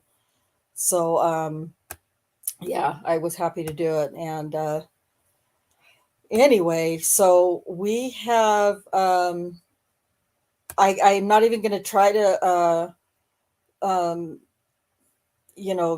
predict what we'll talk about next week. I'd like to get back to talking about the accusers in Daniel's case. We still haven't covered Shardarian Hill, but we'll see. I'm just going to kind of play it by ear, because we have another hearing with this guy on the 12th. So it could be something completely different, but we'll have something for you. And I'm sure whatever it is, it's going to be 100% interesting. But let me just say really quick, because Susan can't speak for herself, evidently.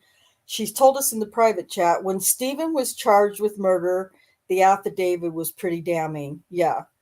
Even That's though right. it was made up. That's right. She said his blood, her car, her bones in his fire pit. Not only does her headphones not work, neither does her keyboard. So I'm trying to decipher what she's saying. She's like really screwed right now. Yeah, she's in trouble. I'm not going to read the last one, but it starts with FUCK in all caps. She's so annoyed. But I'm sorry, Susan. All right. Well, like I said, we'll have something next week. Don't know what it's going to be, but it definitely going to be a conversation of some type. And we will bring you facts. And if we bring you speculation, we will let you know that it's purely speculation. So in the meantime, I'm going to let everybody go for now. Thank you guys all for being here again this week. And until next time, peace out. Good night.